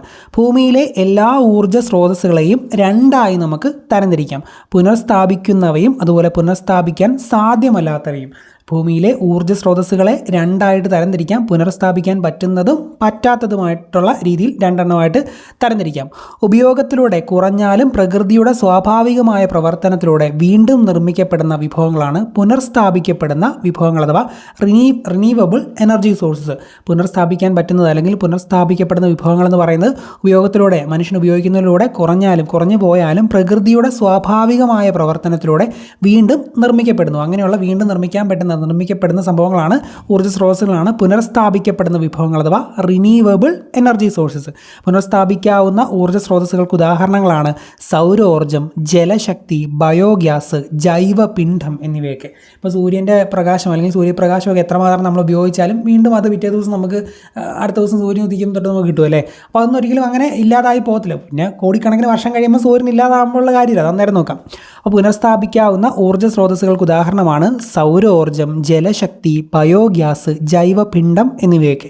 ഉപയോഗത്തിനനുസരിച്ച് തീർന്നു പോകുന്നവയും സ്വയം പുനഃസ്ഥാപന ശേഷി ഇല്ലാത്തതുമായ വിഭവങ്ങളാണ് പുനഃസ്ഥാപിക്കാൻ സാധ്യമല്ലാത്തവ എന്ന് പറയുന്നത് നോൺ റിന്യൂവബിൾ എനർജി സോഴ്സസ്. നമ്മുടെ പെട്രോളൊക്കെ ഇങ്ങനെ എടുത്തെടുത്ത് കുറച്ച് കാലം കഴിയുമ്പോൾ തീരുമല്ലേ. അപ്പോൾ അതൊക്കെ ആ ഒരു നോൺ റിന്യൂവബിളിന് എക്സാമ്പിളാണ്. പുനഃസ്ഥാപിക്കാൻ സാധ്യമല്ലാത്ത ഊർജ്ജ സ്രോതസ്സുകൾക്ക് ഉദാഹരണങ്ങൾ കൽക്കരി, പെട്രോളിയം, പ്രകൃതിവാതകം എന്നിവയൊക്കെയാണ്. അപ്പം പുനഃസ്ഥാപിക്കാൻ പറ്റുന്നതും പറ്റാത്തതുമായിട്ടുള്ള ഊർജ്ജ സ്രോതസ്സുകൾ ഏതാണെന്ന് ഓപ്ഷൻ നോക്കി നമുക്ക് കണ്ടെത്താൻ പറ്റണം. ഈ അടുത്തിടെയും കൂടെ PSC പരീക്ഷയിൽ ചോദിച്ചിട്ടുണ്ടായിരുന്നു ഈ ഒരു താരതമ്യം വെച്ചുള്ള ഒരു ചോദ്യം. അപ്പം പുനഃസ്ഥാപിക്കാൻ സാധ്യമല്ലാത്തതിന് എക്സാമ്പിൾ കൽക്കരി, പെട്രോളിയം, പ്രകൃതിവാതകം ഒക്കെയാണ്. ബയോഗ്യാസും അതുപോലെ ജൈവപിണ്ഡവും ജലശക്തിയും സൗരോർജ്ജവും ഒക്കെ പുനഃസ്ഥാപിക്കാൻ പറ്റുന്നതാണ് എന്നും മനസ്സിലാക്കുക. പരമ്പരാഗതമായി ഉപയോഗിച്ച് പോരുന്ന ഊർജ്ജ സ്രോതസ്സുകളാണ് പാരമ്പര്യ ഊർജ്ജ സ്രോതസ്സുകൾ അഥവാ കൺവെൻഷണൽ എനർജി സോഴ്സസ്. പരമ്പരാഗതമായി ഉപയോഗിച്ച് പോരുന്ന ഊർജ്ജ സ്രോതസ്സുകളാണ് പാരമ്പര്യ ഊർജ്ജ സ്രോതസ്സുകൾ. പരമ്പരാഗതമായി ഉപയോഗിക്കാത്ത ഊർജ്ജ സ്രോതസ്സുകളാണ് പാരമ്പര്യേതര ഊർജ്ജ സ്രോതസ്സുകൾ അഥവാ നോൺ കൺവെൻഷണൽ എനർജി സോഴ്സസ്. പാരമ്പര്യമായിട്ട് ഉപയോഗിച്ച് വരുന്നത് പാരമ്പര്യ ഊർജ്ജ സ്രോതസ്സുകൾ. പാരമ്പര്യമായി ഉപയോഗിക്കാത്ത ഊർജ്ജ സ്രോതസ്സുകൾക്ക് പറയുന്നത് പാരമ്പര്യേതര ഊർജ്ജ സ്രോതസ്സുകൾ. പുനഃസ്ഥാപിക്കാൻ കഴിയുന്ന ഊർജ്ജ സ്രോതസ്സുകളിൽ നിന്നുള്ള ഊർജ്ജമാണ് ഹരിതോർജ്ജം അഥവാ ഗ്രീൻ എനർജി. നിങ്ങൾ പല സ്ഥലങ്ങളിലും ഈ ഗ്രീൻ എനർജി എന്നൊക്കെ കേട്ടിട്ടുണ്ടാവും. സംഭവം എന്താണെന്ന് വെച്ചാൽ പുനഃസ്ഥാപിക്കാൻ കഴിയുന്ന ഊർജ്ജ സ്രോതസ്സുകളിൽ നിന്നുള്ള ഊർജ്ജമാണ് ഗ്രീൻ എനർജി അഥവാ ഹരിതോർജ്ജം. ഇനി പുനഃസ്ഥാപിക്കാൻ കഴിയാത്ത ഊർജ്ജ സ്രോതസ്സുകളിൽ നിന്നുള്ള ഊർജ്ജത്തിന് പറയുന്ന പേര് ബ്രൗൺ എനർജി എന്നാണ്. ഇമ്പോർട്ടൻ്റ് ആണ് ആ ഒരു ടൈം. പുനഃസ്ഥാപിക്കാൻ കഴിയാത്ത ഊർജ്ജ സ്രോതസ്സുകളിൽ നിന്നുള്ള ഊർജ്ജമാണ് ബ്രൗൺ എനർജി എന്ന് മനസ്സിലാക്കുക. ഇനി പരമ്പരാഗത ഊർജ്ജ സ്രോതസ്സുകളുമായി ബന്ധപ്പെട്ട അറിഞ്ഞിരിക്കേണ്ട കാര്യങ്ങളാണ് പഠിക്കാൻ പോകുന്നത്. പരമ്പരാഗത വൈദ്യുതോർജ്ജ ഉറവിടങ്ങളാണ് ജലവൈദ്യുതി, താപവൈദ്യുതി, ആണവോർജ്ജം എന്നിവയൊക്കെ. ഇന്ത്യയിലെ ഏറ്റവും പഴയ ഡാമാണ് കല്ലണ ഡാം. കാവേരി നദിയിലെ കല്ലണ ഡാമാണ് ഇന്ത്യയിലെ ഏറ്റവും പഴക്കം ചെന്ന ഡാം. ചോള രാജവംശത്തിലെ കരികാല ചോളനാണ് കല്ലണ ഡാം നിർമ്മിച്ചത്. ചോള രാജവംശത്തിലെ കരികാല ചോളനാണ് കല്ലണ ഡാം നിർമ്മിച്ചത്. ഇപ്പം പ്രിലിംസ് പരീക്ഷയിലൊരു ചോദ്യം വരുവാണ്, ഇതുപോലെ കല്ലണ ഡാം നിർമ്മിച്ചത് ആര് എന്ന് ചോദിച്ചുകൊണ്ട് ചോള രാജവംശത്തിലെ ആരാണ് എന്നൊക്കെ ചോദിച്ചുകൊണ്ടൊരു ചോദ്യം വന്നിട്ട് പിള്ളേർ പറയും ഇത് ഔട്ട് ഓഫ് സിലബസ് ആണ്, ചോള രാജാക്കന്മാരെ പറ്റിയുള്ള സംഭവം ഒന്നും നമ്മുടെ സിലബസ് ഇല്ല എന്നൊക്കെ പറയും. പക്ഷേ ഊർജ്ജ സ്രോതസ്സുകളുമായി ബന്ധപ്പെട്ട പോയിന്റ് നമുക്കുണ്ടല്ലോ, അപ്പോൾ അതുമായി ബന്ധപ്പെട്ട് വരുന്ന കാര്യമാണ് ഇതൊക്കെ. അതുപോലെ എല്ലാ ഭാഗത്തു നിന്നും ഇതുപോലുള്ള ചോദ്യങ്ങൾ വരാം. ഇപ്പം ഞാൻ എക്സാമ്പിൾ പറയുകയാണെങ്കിൽ ഭരണഘടനയിൽ നിന്ന് കടമെടുത്ത ആശയങ്ങൾ എന്ന് പറയുന്ന ആ ഒരു സംഭവം പ്രിലിംസ് പരീക്ഷയുടെ സിലബസ് ഇല്ല, അത് മെയിൻസിൻ്റെയൊക്കെ സിലബസിലേ ഉള്ളൂ. പക്ഷേ ഇപ്പം മൗലിക കടമകൾ ഏത് രാജ്യത്ത് നിന്നാണ് കടമെടുത്തതെന്നൊരു ചോദ്യം വന്നിട്ട് കടമെടുത്ത ആശയങ്ങൾ എന്ന ടോപ്പിക്ക് സിലബസ് ഇല്ല എന്ന് പറഞ്ഞിട്ട് കാര്യമില്ലല്ലോ. കാരണം മൗലിക കടമകൾ ഓൾറെഡി സിലബസിലുണ്ട്. അപ്പോൾ അതുകൊണ്ട് നമ്മുടെ സിലബസിൽ ഉള്ള ടോപ്പിക്ക് ഡീപ്പായിട്ട് തന്നെ നമ്മൾ പഠിച്ചു പോകണം. ഇവിടെ പറഞ്ഞിരിക്കുന്നത് ചോള രാജവംശത്തിലെ കരികാല ചോളനാണ് കല്ലണ ഡാം നിർമ്മിച്ചത് എന്നാണ്. ആധുനിക ഭാരതത്തിലെ ക്ഷേത്രങ്ങളാണ് അണക്കെട്ടുകൾ എന്ന് വിശേഷിപ്പിച്ചത് ജവഹർലാൽ നെഹ്റുവാണ്. ആധുനിക ഭാരതത്തിലെ ക്ഷേത്രങ്ങളാണ് അണക്കെട്ടുകൾ എന്ന് വിശേഷിപ്പിച്ചത് ജവഹർലാൽ നെഹ്റു ആണെന്ന് ഓർത്തിരിക്കുക. വിവിധോദ്ദേശ പദ്ധതികൾ അഥവാ മൾട്ടി പർപ്പസ് പ്രൊജക്റ്റുകൾ, അതിനെപ്പറ്റിയാണ് ഇനി പറയുന്നത്. ഇന്ത്യയിലെ ഏറ്റവും വലിയ വിവിധോദ്ദേശ നദീതട പദ്ധതിയാണ് ഭക്രാനങ്കൽ. ഇന്ത്യയിലെ ഏറ്റവും വലിയ മൾട്ടി പർപ്പസ് പ്രോജക്റ്റാണ് ഭക്രാനങ്കൽ. സ്വതന്ത്ര ഇന്ത്യയിലെ ആദ്യത്തെ വിവിധോദ്ദേശ പദ്ധതി അഥവാ മൾട്ടി പർപ്പസ് പ്രോജക്റ്റാണ് ദാമോദർ വാലി. സ്വതന്ത്ര ഇന്ത്യയിലെ ആദ്യത്തെ വിവിധോദ്ദേശ പദ്ധതിയാണ് Damodar Valley. 1948 July 7 Damodar Valley നിലവിൽ വന്നത്. 1948 ദാമോദർ നദീതട പദ്ധതിയുടെ ഗുണഭോക്താക്കൾ എന്ന് പറയുന്നത് ജാർഖണ്ഡും പശ്ചിമ ബംഗാളുമാണ്. ദാമോദർ നദീതട പദ്ധതിയുടെ ഗുണഭോക്താക്കൾ ജാർഖണ്ഡും വെസ്റ്റ് ബംഗാളുമാണ്. അതിൻ്റെ കൂട്ടത്തിൽ സർദാർ സരോവർ ഡാമുമായി ബന്ധപ്പെട്ട 1-2 പോയിന്റുകൾ നിങ്ങൾ അറിഞ്ഞിരിക്കണം. ഇന്ത്യയിലെ ഏറ്റവും വലിയ കോൺക്രീറ്റ് ഗ്രാവിറ്റി ഡാമാണ് സർദാർ സരോവർ. ഇന്ത്യയിലെ ഏറ്റവും വലിയ കോൺക്രീറ്റ് ഗ്രാവിറ്റി ഡാം സർദാർ സരോവറാണ്. അതുപോലെ സർദാർ സരോവർ അണക്കെട്ടിന് തറക്കല്ലിട്ടത് ജവഹർലാൽ നെഹ്റുവാണ്. 1961 ലോകത്തിലെ ഏറ്റവും വലിയ രണ്ടാമത്തെ കോൺക്രീറ്റ് ഗ്രാവിറ്റി ഡാം ഏതെന്ന് ചോദിച്ചാലും സർദാർ സരോവറാണ്. USA ഗ്രാൻഡ് കോളി ഡാമാണ് ആദ്യത്തേത്. ലോകത്തിലെ ഏറ്റവും വലിയ രണ്ടാമത്തെ കോൺക്രീറ്റ് ഗ്രാവിറ്റി ഡാം സർദാർ സരോവറാണ്. സർദാർ സരോവർ ജലസേചന പദ്ധതി സ്ഥിതി ചെയ്യുന്ന നദി നർമ്മദ നദിയാണെന്ന് ഓർത്തിരിക്കുക. അപ്പോൾ ഇന്ത്യയിലെ ഏറ്റവും വലിയ കോൺക്രീറ്റ് ഗ്രാവിറ്റി ഡാമാണ് സർദാർ സരോവർ. നിർമ്മാണത്തിന് ഉപയോഗിച്ച കോൺക്രീറ്റിൻ്റെ വ്യാപ്തത്തിൻ്റെ അടിസ്ഥാനത്തിലാണ് ഈ ഒരു ഇന്ത്യയിലെ ഏറ്റവും വലിയ കോൺക്രീറ്റ് ഗ്രാവിറ്റി ഡാം സർദാർ സരോവറായി മാറിയത്. ഇത് അണക്കെട്ടിൻ്റെ തറക്കല്ലിട്ടത് ജവഹർലാൽ നെഹ്റു 1961 ഉദ്ഘാടനം ചെയ്തത് 2017 സെപ്റ്റംബർ 17 നരേന്ദ്രമോദിയാണ്. അത്രയും വർഷങ്ങളെടുത്തു. 1961 ജവഹർലാൽ നെഹ്റുവാണ് സർദാർ സരോവർ ഡാമിന് തറക്കല്ലിട്ടത്. 1961 ലോകത്തിലെ ഏറ്റവും വലിയ രണ്ടാമത്തെ കോൺക്രീറ്റ് ഗ്രാവിറ്റി ഡാമാണ് ഈ സർദാർ സരോവർ ഡാം. ആദ്യത്തേത് Grand Coulee dam USA Narmada നദിയിലാണ് സ്ഥിതി ചെയ്യുന്നത്. നെക്സ്റ്റ് പോയിന്റ്, ദാമോദർ വാലിയുടെ ഭാഗമായ ആദ്യത്തെ അണക്കെട്ടാണ് തിലയ്യ അണക്കെട്ട്. ദാമോദർ വാലിയുടെ ഭാഗമായ ആദ്യത്തെ അണക്കെട്ട് തിലയ്യ അണക്കെട്ട്. ദാമോദർ നദിയുടെ പോഷക നദിയായ ബരാക്കർ നദിയിലാണ് തിലയ്യ അണക്കെട്ട് സ്ഥിതി ചെയ്യുന്നത്. ആന്ധ്രാപ്രദേശിൻ്റെയും കർണാടകത്തിൻ്റെയും സംയുക്ത സംരംഭമായ വിവിധോദ്ദേശ പദ്ധതിയാണ് തുംഗഭദ്ര വിവിധോദ്ദേശ പദ്ധതി. ആന്ധ്രാപ്രദേശിൻ്റെയും കർണാടകത്തിൻ്റെയും സംയുക്ത സംരംഭമായ മൾട്ടിപർപ്പസ് പ്രോജക്റ്റാണ് തുംഗഭദ്ര മൾട്ടിപർപ്പസ് പ്രോജക്റ്റ്. കേന്ദ്ര സർക്കാർ അംഗീകാരം നൽകിയ ആന്ധ്രാപ്രദേശിലെ പശ്ചിമ ഗോദാവരി ജില്ലയിലെ ജലസേചന പദ്ധതിയാണ് പോളാവാരം. ഓർക്കുക, കേന്ദ്ര സർക്കാർ അംഗീകാരം നൽകിയ ആന്ധ്രാപ്രദേശിലെ പശ്ചിമ ഗോദാവരി ജില്ലയിലെ ജലസേചന പദ്ധതിയാണ് പോളാവാരം എന്ന് അറിഞ്ഞിരിക്കുക. കേന്ദ്ര പരിസ്ഥിതി മന്ത്രാലയം നിർമ്മാണ അനുമതി നൽകിയ ലോകത്തിലെ ഏറ്റവും വലിയ multi phase multi purpose lift irrigation പ്രോജക്റ്റാണ് കാലേശ്വരം പ്രോജക്റ്റ്, തെലങ്കാന. ഓർക്കുക, കേന്ദ്ര പരിസ്ഥിതി മന്ത്രാലയം നിർമ്മാണ അനുമതി നൽകിയ ലോകത്തിലെ ഏറ്റവും വലിയ multi phase multi purpose lift irrigation project ഏതെന്ന് ചോദിച്ചാൽ കാലേശ്വരം പ്രോജക്റ്റ്, തെലങ്കാന, ഗോദാവരി നദിയിലാണ് സ്ഥിതി ചെയ്യുന്നത്. ഇന്ത്യയുടെയും നേപ്പാളിൻ്റെയും സംയുക്തമായ മൾട്ടിപർപ്പസ് പ്രോജക്റ്റാണ് കോസി പദ്ധതിയും ഗ്യാൻഡക് പദ്ധതിയും. ഇന്ത്യയുടെയും നേപ്പാളിൻ്റെയും സംയുക്ത വിവിധോദ്ദേശ പദ്ധതിയാണ് കോസി പദ്ധതി, ഗ്യാൻഡക് പദ്ധതി. ചമ്പൽ വിവിധോദ്ദേശ പദ്ധതിയുടെ പ്രധാന ഉപഭോക്താക്കളായ സംസ്ഥാനങ്ങൾ രാജസ്ഥാനും മധ്യപ്രദേശുമാണ്. ചമ്പൽ മൾട്ടിപർപ്പസ് പ്രോജക്റ്റിൻ്റെ ഉപഭോക്താക്കൾ എന്ന് പറയുന്നത് രാജസ്ഥാനും മധ്യപ്രദേശും. Karcham Wangtoo power project സ്ഥിതി ചെയ്യുന്നത് സത്ലജ് നദിയിൽ ഹിമാചൽ പ്രദേശിലാണ്. Karcham Wangtoo power project Sutlej നദിയിൽ ഹിമാചൽ പ്രദേശിൽ. സുബാൻസിരി പ്രോജക്റ്റ് സ്ഥിതി ചെയ്യുന്നത് അരുണാചൽ പ്രദേശിൽ ആസാം അതിർത്തിയിൽ. അരുണാചൽ പ്രദേശ് ആസാം അതിർത്തിയിലാണ് സുബാൻസിരി പ്രോജക്റ്റ് സ്ഥിതി ചെയ്യുന്നത്. സുബാൻസിരി പ്രോജക്റ്റ് സ്ഥിതി ചെയ്യുന്നത് അരുണാചൽ പ്രദേശ് ആസാം അതിർത്തിയിലാണെന്ന് ഓർത്തിരിക്കുക. ഭാഗീരഥി നദിയിൽ സ്ഥിതി ചെയ്യുന്ന മൾട്ടിപർപ്പസ് പ്രോജക്റ്റാണ്, മൾട്ടിപർപ്പസ് അണക്കെട്ടാണ് ടെഹരി ഡാം. കേന്ദ്ര ഗവൺമെൻറ്റിൻ്റെയും ഉത്തരാഖണ്ഡിൻ്റെയും സംയുക്ത പദ്ധതിയാണത്. അപ്പോൾ ടെഹരി ഡാം, ഭാഗീരഥി നദി, ഉത്തരാഖണ്ഡ്. ടെഹരി ഡാം, ഭാഗീരഥി നദി, ഉത്തരാഖണ്ഡ്. ഏഷ്യയിലെ ഏറ്റവും വലിയ ഡ്രിപ്പ് ഇറിഗേഷൻ പ്രോജക്റ്റ് ആരംഭിച്ചത് കർണാടകത്തിലാണ്. റാംതാൽ പ്രോജക്റ്റ് എന്നാണ് ഇതിൻ്റെ പേര്. ഏഷ്യയിലെ ഏറ്റവും വലിയ ഡ്രിപ്പ് ഇറിഗേഷൻ പ്രോജക്റ്റ് കർണാടകത്തിലാണ് ആരംഭിച്ചത്. റാംതാൽ പ്രോജക്റ്റ് എന്നാണ് ഇതിൻ്റെ പേര്. ഏഷ്യയിലെ ഏറ്റവും വലിയ ഡ്രിപ്പ് ഇറിഗേഷൻ പ്രോജക്റ്റ് കർണാടകത്തിൽ ആരംഭിച്ചു, റാംതാൽ പ്രോജക്റ്റ്. ഇന്ത്യയിലെ ഏറ്റവും വലിയ കനാൽ പദ്ധതിയാണ് ഇന്ദിരാഗാന്ധി കനാൽ. ഇതിൻ്റെ പഴയ പേര് രാജസ്ഥാൻ കനാൽ എന്നാണ്. ഇന്ദിരാഗാന്ധി കനാലിലേക്ക് വെള്ളം കൊണ്ടുവരുന്ന നദിയാണ് സത്ലജ്. ഇന്ത്യയിലെ ഏറ്റവും വലിയ കനാൽ പദ്ധതി ഇന്ദിരാഗാന്ധി കനാലാണ്. ഇതിൻ്റെ പഴയ പേര് രാജസ്ഥാൻ കനാൽ. ഇതിലേക്ക് വെള്ളം കൊണ്ടുവരുന്ന നദി സത്ലജ് ആണ്. ഒറ്റോടെ പറയാം, ഇന്ത്യയിലെ ഏറ്റവും വലിയ കനാൽ പദ്ധതി ഇന്ദിരാഗാന്ധി കനാൽ, പഴയ പേര് രാജസ്ഥാൻ കനാൽ. ഇന്ദിരാഗാന്ധി കനാലിലേക്ക് വെള്ളം കൊണ്ടുവരുന്നത് സത്ലജ് നദിയാണെന്നും ഓർത്തിരിക്കുക. ഇനി കുറച്ച് വിവിധോദ്ദേശ പദ്ധതികൾ, മൾട്ടിപർപ്പസ് പ്രൊജക്റ്റുകളും അവ സ്ഥിതി ചെയ്യുന്ന നദികളുമാണ് പറയാൻ പോകുന്നത്. ഭക്രാനങ്കൽ സത്ലജ് നദിയിലാണ്. ഭക്രാനങ്കൽ സത്ലജ്. ദാമോദർ വാലി ദാമോദർ നദിയിൽ. ഹിരാക്കുത്ത് മഹാനദിയിൽ. ഹിരാക്കുത്ത് പ്രൊജക്റ്റ് മഹാനദിയിലാണ്. റിഹാന്ത് നദിയിലാണ്. റിഹാന്ത് പ്രോജക്റ്റ് റിഹാന്ത് നദിയിൽ. തുംഗഭദ്ര നദിയിൽ. നാഗാർജുന സാഗർ കൃഷ്ണ നദിയിൽ. വളരെ ഇമ്പോർട്ടൻ്റ് ആയിട്ടുള്ള പോയിൻ്റാണ്, PSC പലതവണ ചോദിച്ചിട്ടുണ്ട്. നാഗാർജുന സാഗർ പദ്ധതി കൃഷ്ണ നദിയിലാണ്. അർജുനനും കൃഷ്ണനും ഒക്കെ ബന്ധപ്പെട്ടതാണല്ലോ. നാഗാർജുന സാഗർ കൃഷ്ണ നദിയിൽ. ടെഹരി പ്രൊജക്റ്റ് ഭാഗീരഥി നദിയിൽ. ടെഹരി പ്രൊജക്റ്റ് സ്ഥിതി ചെയ്യുന്നത് ഭാഗീരഥി നദിയിലാണ്. ദൽഹാസ്തി പ്രൊജക്റ്റ് ചിനാബ് നദിയിലാണ്. ചിനാബ് നദിയിൽ. കോസി പ്രൊജക്റ്റ് കോസി നദിയിൽ. റാണപ്രതാപ് സാഗർ ചമ്പൽ നദിയിൽ. പ്രൊജക്റ്റ് ചമ്പൽ നദിയിൽ. ഗാന്ധി സാഗറും ചമ്പൽ നദിയിലാണ്. മഹാറാണ പ്രതാപ് പ്രൊജക്റ്റ് ബിയാസ് നദിയിലാണ്. റാണപ്രതാപ് ചമ്പൽ, മഹാറാണ പ്രതാപ് ബിയാസ്. മഹാറാണ പ്രതാപ് ബിയാസ് നദിയിലാണെന്നും ഓർത്തിരിക്കുക. ഇനി ജലവൈദ്യുതിയുമായി ബന്ധപ്പെട്ട കാര്യങ്ങളാണ് പഠിക്കാൻ പോകുന്നത്. ഇന്ത്യയിൽ ആദ്യമായി വൈദ്യുതി ഉൽപ്പാദന വിതരണം നടന്നത് പശ്ചിമ ബംഗാളിലെ ഡാർജിലിങ്ങിനടുത്ത് സിന്ദ്രാക്പോങ് ജലവൈദ്യുത നിലയത്തിൽ നിന്നാണ്. ഇന്ത്യയിൽ ആദ്യമായി വൈദ്യുതി ഉൽപ്പാദന വിതരണം നടന്നത് പശ്ചിമ ബംഗാളിലെ ഡാർജിലിങ്ങിനടുത്ത് സിന്ദ്രാക്പോങ് ജലവൈദ്യുത നിലയത്തിൽ നിന്നാണ്. വർഷം 1897. ഇന്ത്യയിലെ ആദ്യത്തെ മേജർ ജലവൈദ്യുത പദ്ധതിയാണ് കാവേരി നദിയിലെ ശിവസമുദ്രമാണ് ഇന്ത്യയിലെ ആദ്യത്തെ മേജർ ജലവൈദ്യുത പദ്ധതി. 1902 ഇത് സ്ഥാപിതമായത്. പ്രധാനമായും ജലവൈദ്യുത പദ്ധതിയെ ആശ്രയിക്കുന്ന സംസ്ഥാനങ്ങളും കേന്ദ്രഭരണ പ്രദേശങ്ങളുമാണ് ഞാനിനി പറയുന്നത്.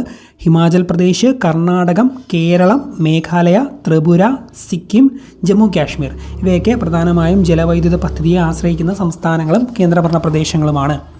NHPC അഥവാ national hydro electric power corporation ഇത് നിലവിൽ വന്നത് 1975. NHPC നിലവിൽ വന്നത് 1975. ഇന്ത്യയിലെ ഏറ്റവും വലിയ പവർ സ്റ്റേഷനാണ് ബൊക്കാറോ പവർ സ്റ്റേഷൻ. ദാമോദർ വാലിയിലെ ബൊക്കാറോ പവർ സ്റ്റേഷനാണ് ഇന്ത്യയിലെ ഏറ്റവും വലിയ പവർ സ്റ്റേഷൻ. പ്രാചീന ബുദ്ധമത പണ്ഡിതൻ്റെ നാമധേയത്തിൽ നിർമ്മിച്ച അണക്കെട്ടാണ് നാഗാർജുന സാഗർ. നമ്മൾ പറഞ്ഞു കൃഷ്ണ നദിയിലാണ്. പ്രാചീന ബുദ്ധമത പണ്ഡിതൻ്റെ നാമധേയത്തിൽ നിർമ്മിച്ച അണക്കെട്ട് ഏതെന്ന് ചോദിച്ചാൽ നാഗാർജുന സാഗറാണ്. പൊങ് ഡാം എന്ന പേരിൽ അറിയപ്പെടുന്നത് മഹാറാണ പ്രതാപ് സാഗറാണ്. പൊങ് ഡാം എന്ന പേരിൽ അറിയപ്പെടുന്നത് മഹാറാണ പ്രതാപ് സാഗർ ബിയാസ് നദിയിലാണ്, ഹിമാചൽ പ്രദേശിലാണ്.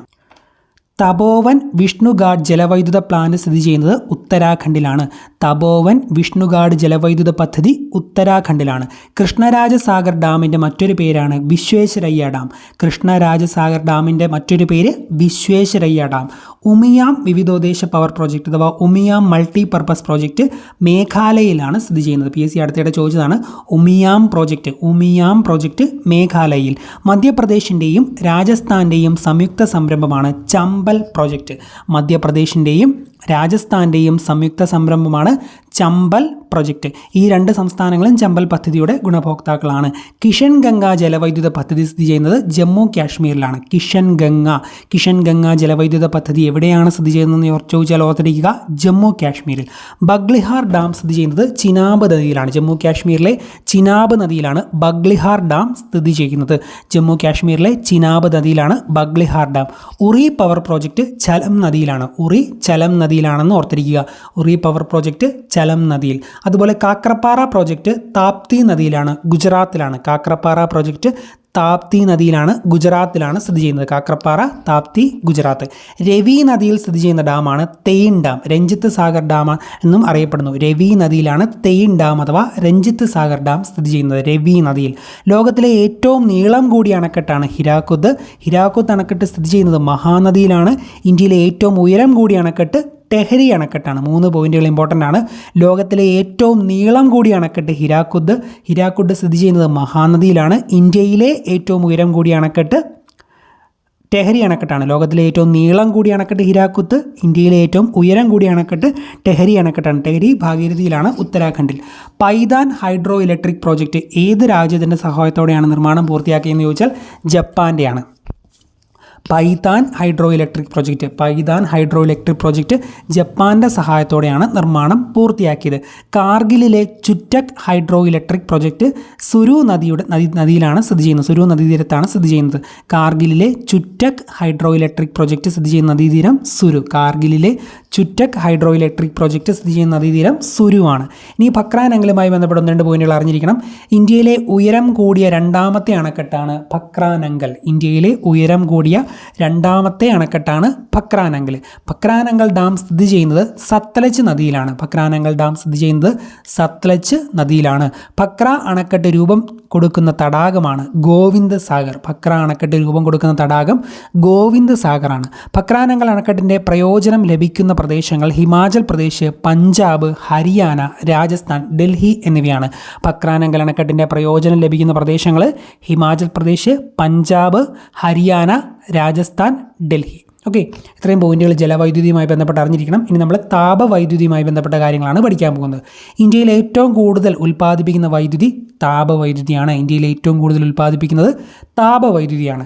താപവൈദ്യുതി ഉൽപ്പാദിപ്പിക്കാൻ ഉപയോഗിക്കുന്ന ഇന്ധനങ്ങൾ കൽക്കരി, പെട്രോളിയം, പ്രകൃതിവാതകം, ഭൂഗർഭജോട്, നീരുറവ എന്നിവയ്ക്കാണ്. ഭൂഗർഭജോട്, നീരുറവ, കൽക്കരി, പെട്രോളിയം, പ്രകൃതിവാതകം, ഭൂഗർഭജോട്, നീരുറവ എന്നിവയ്ക്കാണ് താപവൈദ്യുതി ഉൽപ്പാദിപ്പിക്കാൻ ഉപയോഗിക്കുന്നത്.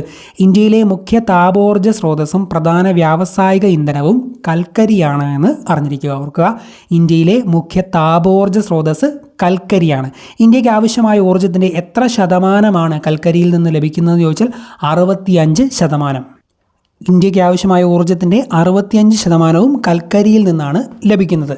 പവർ പ്ലാന്റുകളിലേക്ക് കൽക്കരി വിതരണം നടത്തുന്നത് സുതാര്യമാക്കുന്നതിന് വേണ്ടി കേന്ദ്ര സർക്കാർ ആരംഭിച്ച പോർട്ടലാണ് പ്രകാശ്. പ്രകാശിൻ്റെ ഫുൾ ഫോം എന്ന് പറയുന്നത് power rail koyla availability through supply harmony എന്നതാണ്.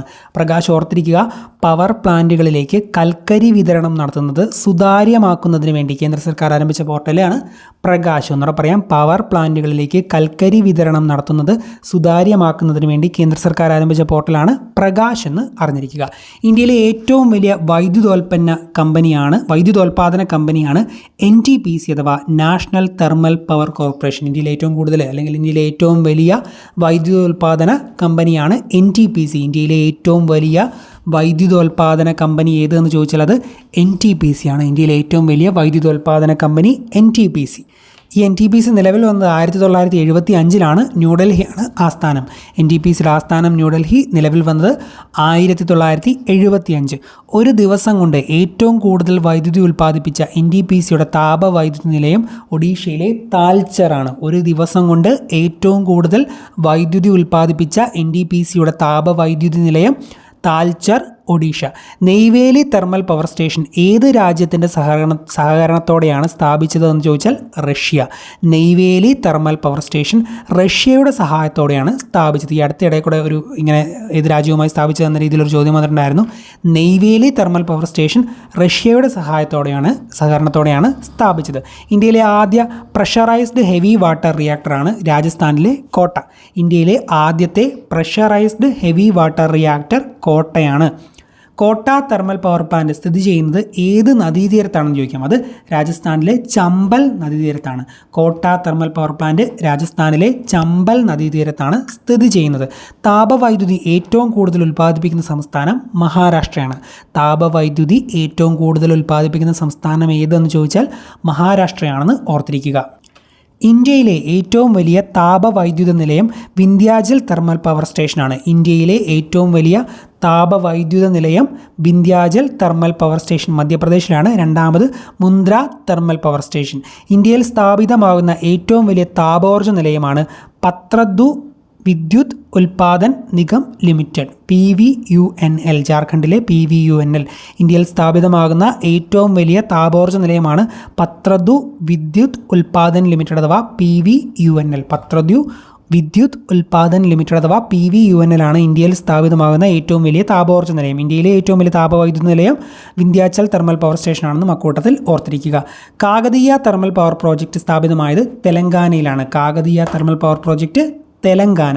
ഭാരത് ഹെവി ഇലക്ട്രിക്കൽസ് ലിമിറ്റഡിൻ്റെ BHELൻ്റെ ആദ്യ 800 മെഗാവാട്ട് തെർമൽ പവർ പ്ലാന്റ് കർണാടകത്തിലെ റൈച്ചൂറിലാണ് ആരംഭിച്ചത്.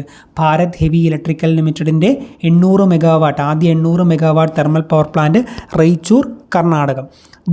ദുവാരൻ തെർമൽ പവർ സ്റ്റേഷൻ ഗുജറാത്തിലാണ് സ്ഥിതി ചെയ്യുന്നത്. Duvaran thermal power station Gujarat. Duvaran, Gujarat. Korba Sipat വൈദ്യുതി നിലയം സ്ഥിതി ചെയ്യുന്നത് ഛത്തീസ്ഗഡിലാണ്. കോർബ, അതുപോലെ സിപാറ്റ് വൈദ്യുതി നിലയം, ഇതൊക്കെ സ്ഥിതി ചെയ്യുന്നത് ഛത്തീസ്ഗഡിലാണ്. കഴിഞ്ഞ ഒന്നാം ഘട്ട ഖാദി ബോർഡ് LDC പ്രിലിംസ് പരീക്ഷയ്ക്ക് ഈ ഒരു ചോദ്യം ഉണ്ടായിരുന്നു. കോർബ സിപ്പാറ്റ് വൈദ്യുത നിലയം സ്ഥിതി ചെയ്യുന്നത് ഛത്തീസ്ഗഡിലാണ്. കോർബ നിലയം സിപ്പാറ്റ് നിലയം ഛത്തീസ്ഗഡിലാണെന്ന് ഓർത്തിരിക്കുക. ഇന്ത്യയിൽ പുതുതായി നിലവിൽ വരുന്ന താപവൈദ്യുത നിലയങ്ങളാണ് ബക്സാറും ഖുർജയും. ഇന്ത്യയിൽ പുതുതായി നിലവിൽ വരുന്ന താപവൈദ്യുത നിലയങ്ങളാണ് ബക്സാറും ഖുർജയും. ബക്സാർ ബീഹാർ, ഖുർജ ഉത്തർപ്രദേശ്. ഇനി ആണവോർജ്ജവുമായി ബന്ധപ്പെട്ട കാര്യങ്ങളാണ് പഠിക്കാൻ പോകുന്നത്. Indian atomic energy commission 1948 August 10-നാണ് നിലവിൽ വന്നത്. Indian atomic energy commission 1948 August 10-ന് നിലവിൽ വന്നു. ഇന്ത്യൻ ആറ്റോമിക് എനർജി കമ്മീഷൻ്റെ ആദ്യ ചെയർമാൻ ഡോക്ടർ ഹോമി ജെ ഭാഭയായിരുന്നു. ഡോക്ടർ ഹോമി ജെ ഭാഭയാണ് ഇന്ത്യൻ ആറ്റോമിക് എനർജി കമ്മീഷൻ്റെ ആദ്യ ചെയർമാൻ.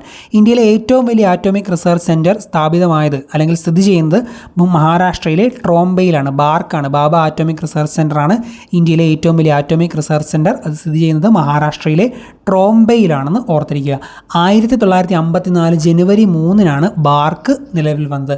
1954 ജനുവരി 3-നാണ് ബാർക്ക് നിലവിൽ വന്നത്. ഇന്ത്യയിലെ ആകെ ഉൽപ്പാദനത്തിൻ്റെ എത്ര ശതമാനമാണ് ആണവ വൈദ്യുതിയിൽ നിന്ന് ലഭിക്കുന്നതെന്ന് ചോദിച്ചാൽ 3.4%. ഇന്ത്യയിലെ ആകെ ഉൽപ്പാദനത്തിൻ്റെ 3.4% ആണവ വൈദ്യുതിയിൽ നിന്ന് ലഭിക്കുന്നത്. ഏഷ്യയിലെ ആദ്യത്തെ ആണവ വൈദ്യുത ഉൽപ്പാദന കേന്ദ്രമാണ് ട്രോംബെ. ഏഷ്യയിലെ തന്നെ ആദ്യത്തെ ആണവ വൈദ്യുതി ഉൽപ്പാദന കേന്ദ്രം ട്രോംബെയാണ്. ഇന്ത്യയിലെ ആദ്യത്തെ atomic power station Tarapur atomic power station, Maharashtra. ഓർക്കുക, ഇന്ത്യയിലെ ആദ്യത്തെ atomic power station Tarapur atomic power station, Maharashtra. Tarapur atomic power station പ്രവർത്തനം ആരംഭിച്ചത് 1969 69 October 28. Tarapur atomic power station 1969 October 28-നാണ് പ്രവർത്തനം ആരംഭിച്ചത്. ബ്രൗൺ എനർജി എന്ന വിഭാഗത്തിൽ വരുന്ന ഊർജ്ജ സ്രോതസ്സാണ് ആണവ നിലയം. ഓർക്കുക, ബ്രൗൺ എനർജി എന്താണെന്ന് നമ്മൾ പറഞ്ഞു. ബ്രൗൺ എനർജി എന്ന വിഭാഗത്തിലാണ് ആണവ നിലയം നിലവിൽ വരുന്നത്. ഓക്കെ. ഇന്ത്യയിലെ ആദ്യ ന്യൂക്ലിയർ സപ്ലയേഴ്സ് ഇൻഷുറൻസ് പോളിസിയാണ് ഇന്ത്യ ന്യൂക്ലിയർ ഇൻഷുറൻസ് പൂൾ. ഇന്ത്യയിലെ ആദ്യ ന്യൂക്ലിയർ സപ്ലയേഴ്സ് ഇൻഷുറൻസ് പോളിസിയാണ് ഇന്ത്യ ന്യൂക്ലിയർ ഇൻഷുറൻസ് പൂൾ. പ്രധാന ആണവ നിലയങ്ങളാണ് ഇനി പറയാൻ പോകുന്നത്. കൈഗ ആണവ നിലയം കർണാടക, കാക്രപ്പാറ ഗുജറാത്ത്, കൽപ്പാക്കം കൂടംകുളം തമിഴ്നാട്, നറോറ ഉത്തർപ്രദേശ്, കോട്ട രാജസ്ഥാൻ, താരാപൂർ മഹാരാഷ്ട്ര.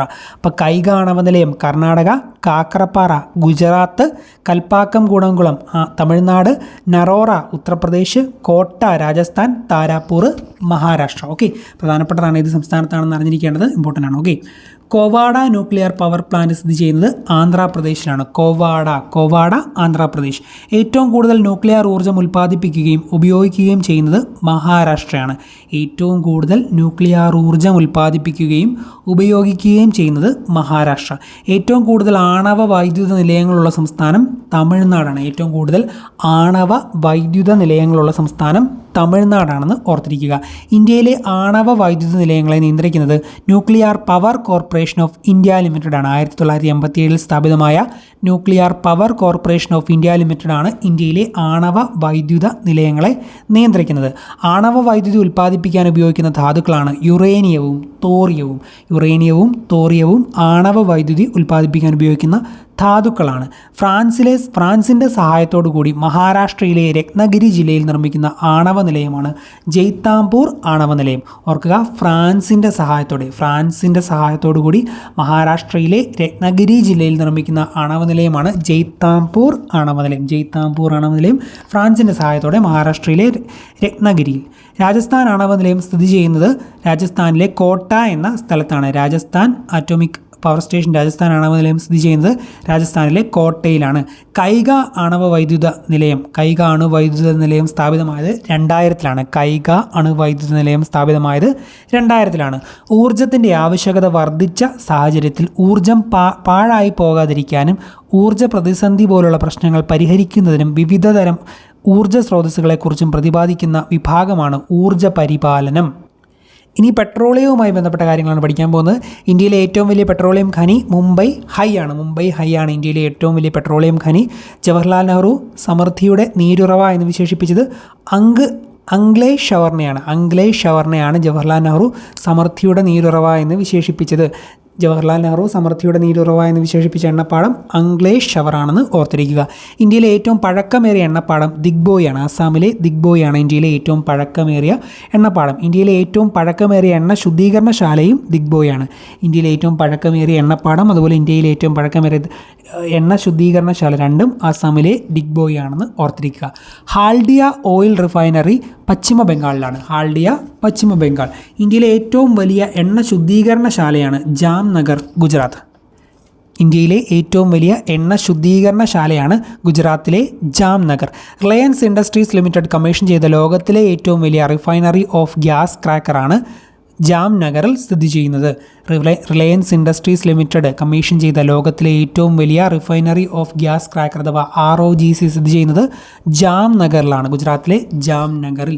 ഇന്ത്യയിലെ ആദ്യത്തെ പൊതുമേഖലാ എണ്ണ ശുദ്ധീകരണശാലയാണ് ഗുവാഹത്തി എണ്ണ ശുദ്ധീകരണശാല. ഇന്ത്യയിലെ ആദ്യത്തെ പൊതുമേഖലാ എണ്ണ ശുദ്ധീകരണശാല ഗുവാഹത്തി എണ്ണ ശുദ്ധീകരണശാല. ബറൗണി എണ്ണ ശുദ്ധീകരണശാല സ്ഥിതി ചെയ്യുന്ന സംസ്ഥാനം ബീഹാറാണ്. ബറൗണി എണ്ണ ശുദ്ധീകരണശാല സ്ഥിതി ചെയ്യുന്നത് ബീഹാറിലാണ്. കൊയാലി എണ്ണ ശുദ്ധീകരണശാല ഗുജറാത്തിലാണ്. കേരളത്തിലെ എണ്ണ ശുദ്ധീകരണശാല സ്ഥിതി ചെയ്യുന്നത് അമ്പലമുകളാണ്. കേരളത്തിലെ എണ്ണ ശുദ്ധീകരണശാല സ്ഥിതി ചെയ്യുന്നത് അമ്പലമുകളിലാണെന്നും ഓർത്തിരിക്കുക. ഇന്ത്യയിലെ ഏറ്റവും വലിയ പെട്രോളിയം പ്രകൃതിവാതക ഖനന ഉൽപ്പാദന കമ്പനിയാണ് ONGC.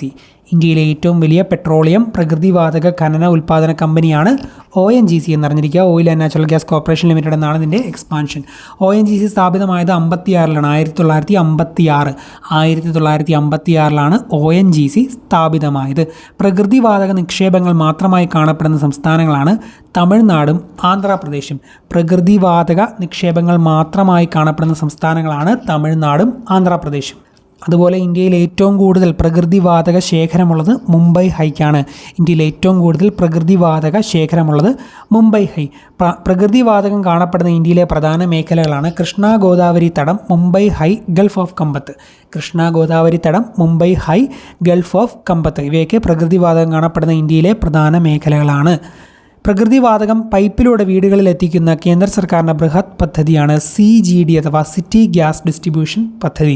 കേന്ദ്ര സർക്കാർ പൈപ്പിലൂടെ വീടുകളിൽ എത്തിക്കുന്ന കേന്ദ്ര സർക്കാരിൻ്റെ ബൃഹത് പദ്ധതിയാണ് CGD അഥവാ സിറ്റി ഗ്യാസ് ഡിസ്ട്രിബ്യൂഷൻ. വാരണാസിയിൽ ആരംഭിക്കാൻ പോകുന്ന ഗ്യാസ് പൈപ്പ് ലൈൻ പ്രൊജക്റ്റാണ് ഊർജ്ജഗംഗ. ഊർജ്ജഗംഗ എന്നും അറിഞ്ഞിരിക്കുക. ഇന്ത്യക്ക് ഏറ്റവും കൂടുതൽ ക്രൂഡ് ഓയിൽ വിതരണം ചെയ്യുന്ന രാജ്യം ഇറാഖായിരുന്നു. ഇപ്പം ഇറാഖിൻ്റെയൊക്കെ മാറി റഷ്യ ആയിട്ടുണ്ട്. 2040 ഓയിൽ ആൻഡ് നാച്ചുറൽ ഗ്യാസിൻ്റെ ഉൽപ്പാദനം പൂർണ്ണമായി നിരോധിക്കാൻ ഫ്രാൻസ് തീരുമാനിച്ചു. 2040 Indian oil corporation limited petrol പമ്പുകൾ പൂർണ്ണമായും ഓട്ടോമേറ്റഡ് സംവിധാനത്തിന് കീഴിലാക്കിയ ആദ്യ ഇന്ത്യൻ സംസ്ഥാനം കേരളമാണ്. IOCL പെട്രോൾ പമ്പുകൾ പൂർണ്ണമായും ഓട്ടോമേറ്റഡ് സംവിധാനത്തിന് കീഴിലാക്കിയ ആദ്യത്തെ ഇന്ത്യൻ സംസ്ഥാനം കേരളമാണ്. ഇന്ത്യൻ ഓയിൽ കോർപ്പറേഷൻ ലിമിറ്റഡിൻ്റെ നേതൃത്വത്തിൽ ഇന്ത്യയിൽ 2G എത്തനോൾ പ്ലാന്റ് നിലവിൽ വരുന്നത് പാനിപ്പത്തിലാണ്. 2G എത്തനോൾ പ്ലാന്റ് പാനിപ്പട്ടിൽ നിലവിൽ വരും. ഹരിയാനയിലാണ് പാനിപ്പത്ത്.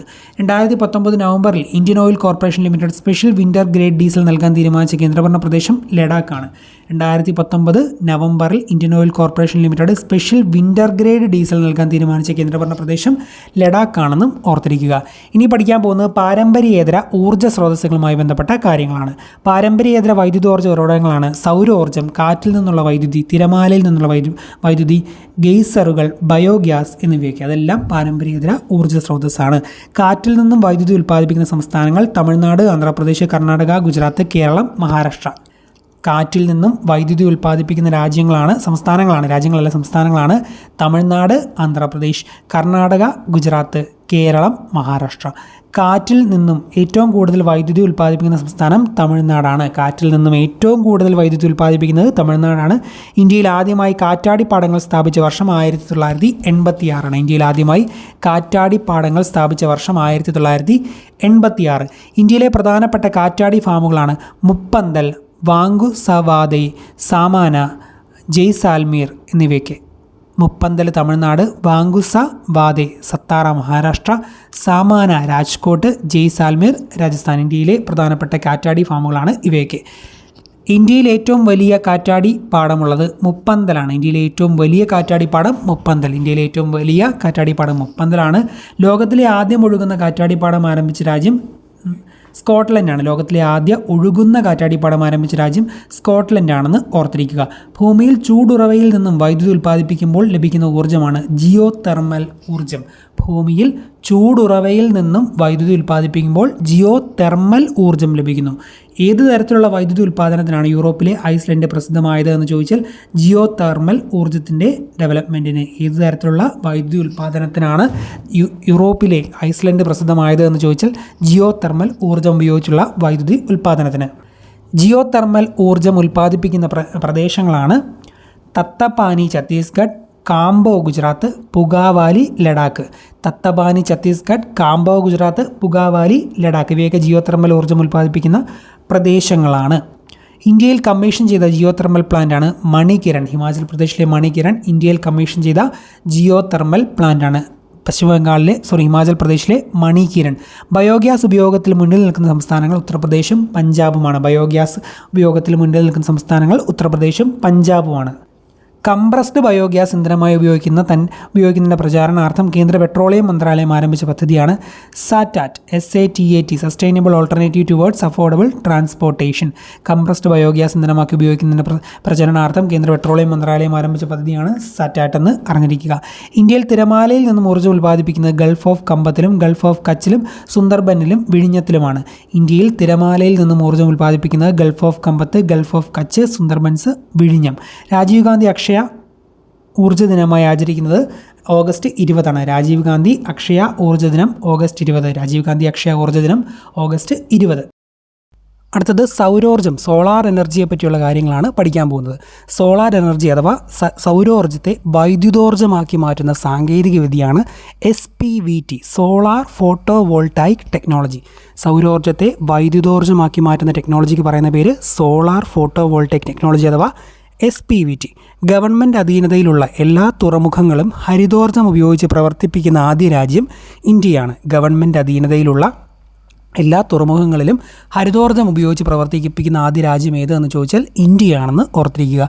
ലോകത്തിലെ ഏറ്റവും വലിയ സോളാർ പാർക്ക് നിലവിൽ വരുന്നത് ധോളേറയിലാണ്. ധോളേറ, ഗുജറാത്ത്. 5000 മെഗാവാട്ടിൻ്റെ സോളാർ പാർക്കാണ് വരുന്നത്. ലോകത്തിലെ ഏറ്റവും വലിയ സോളാർ പാർക്ക് നിലവിൽ വരുന്നത് ഗുജറാത്തിലെ ധോളേറയിലാണ് ലോകത്തിലെ ഏറ്റവും വലിയ സോളാർ പാർക്ക് നിലവിൽ വരുന്നത്.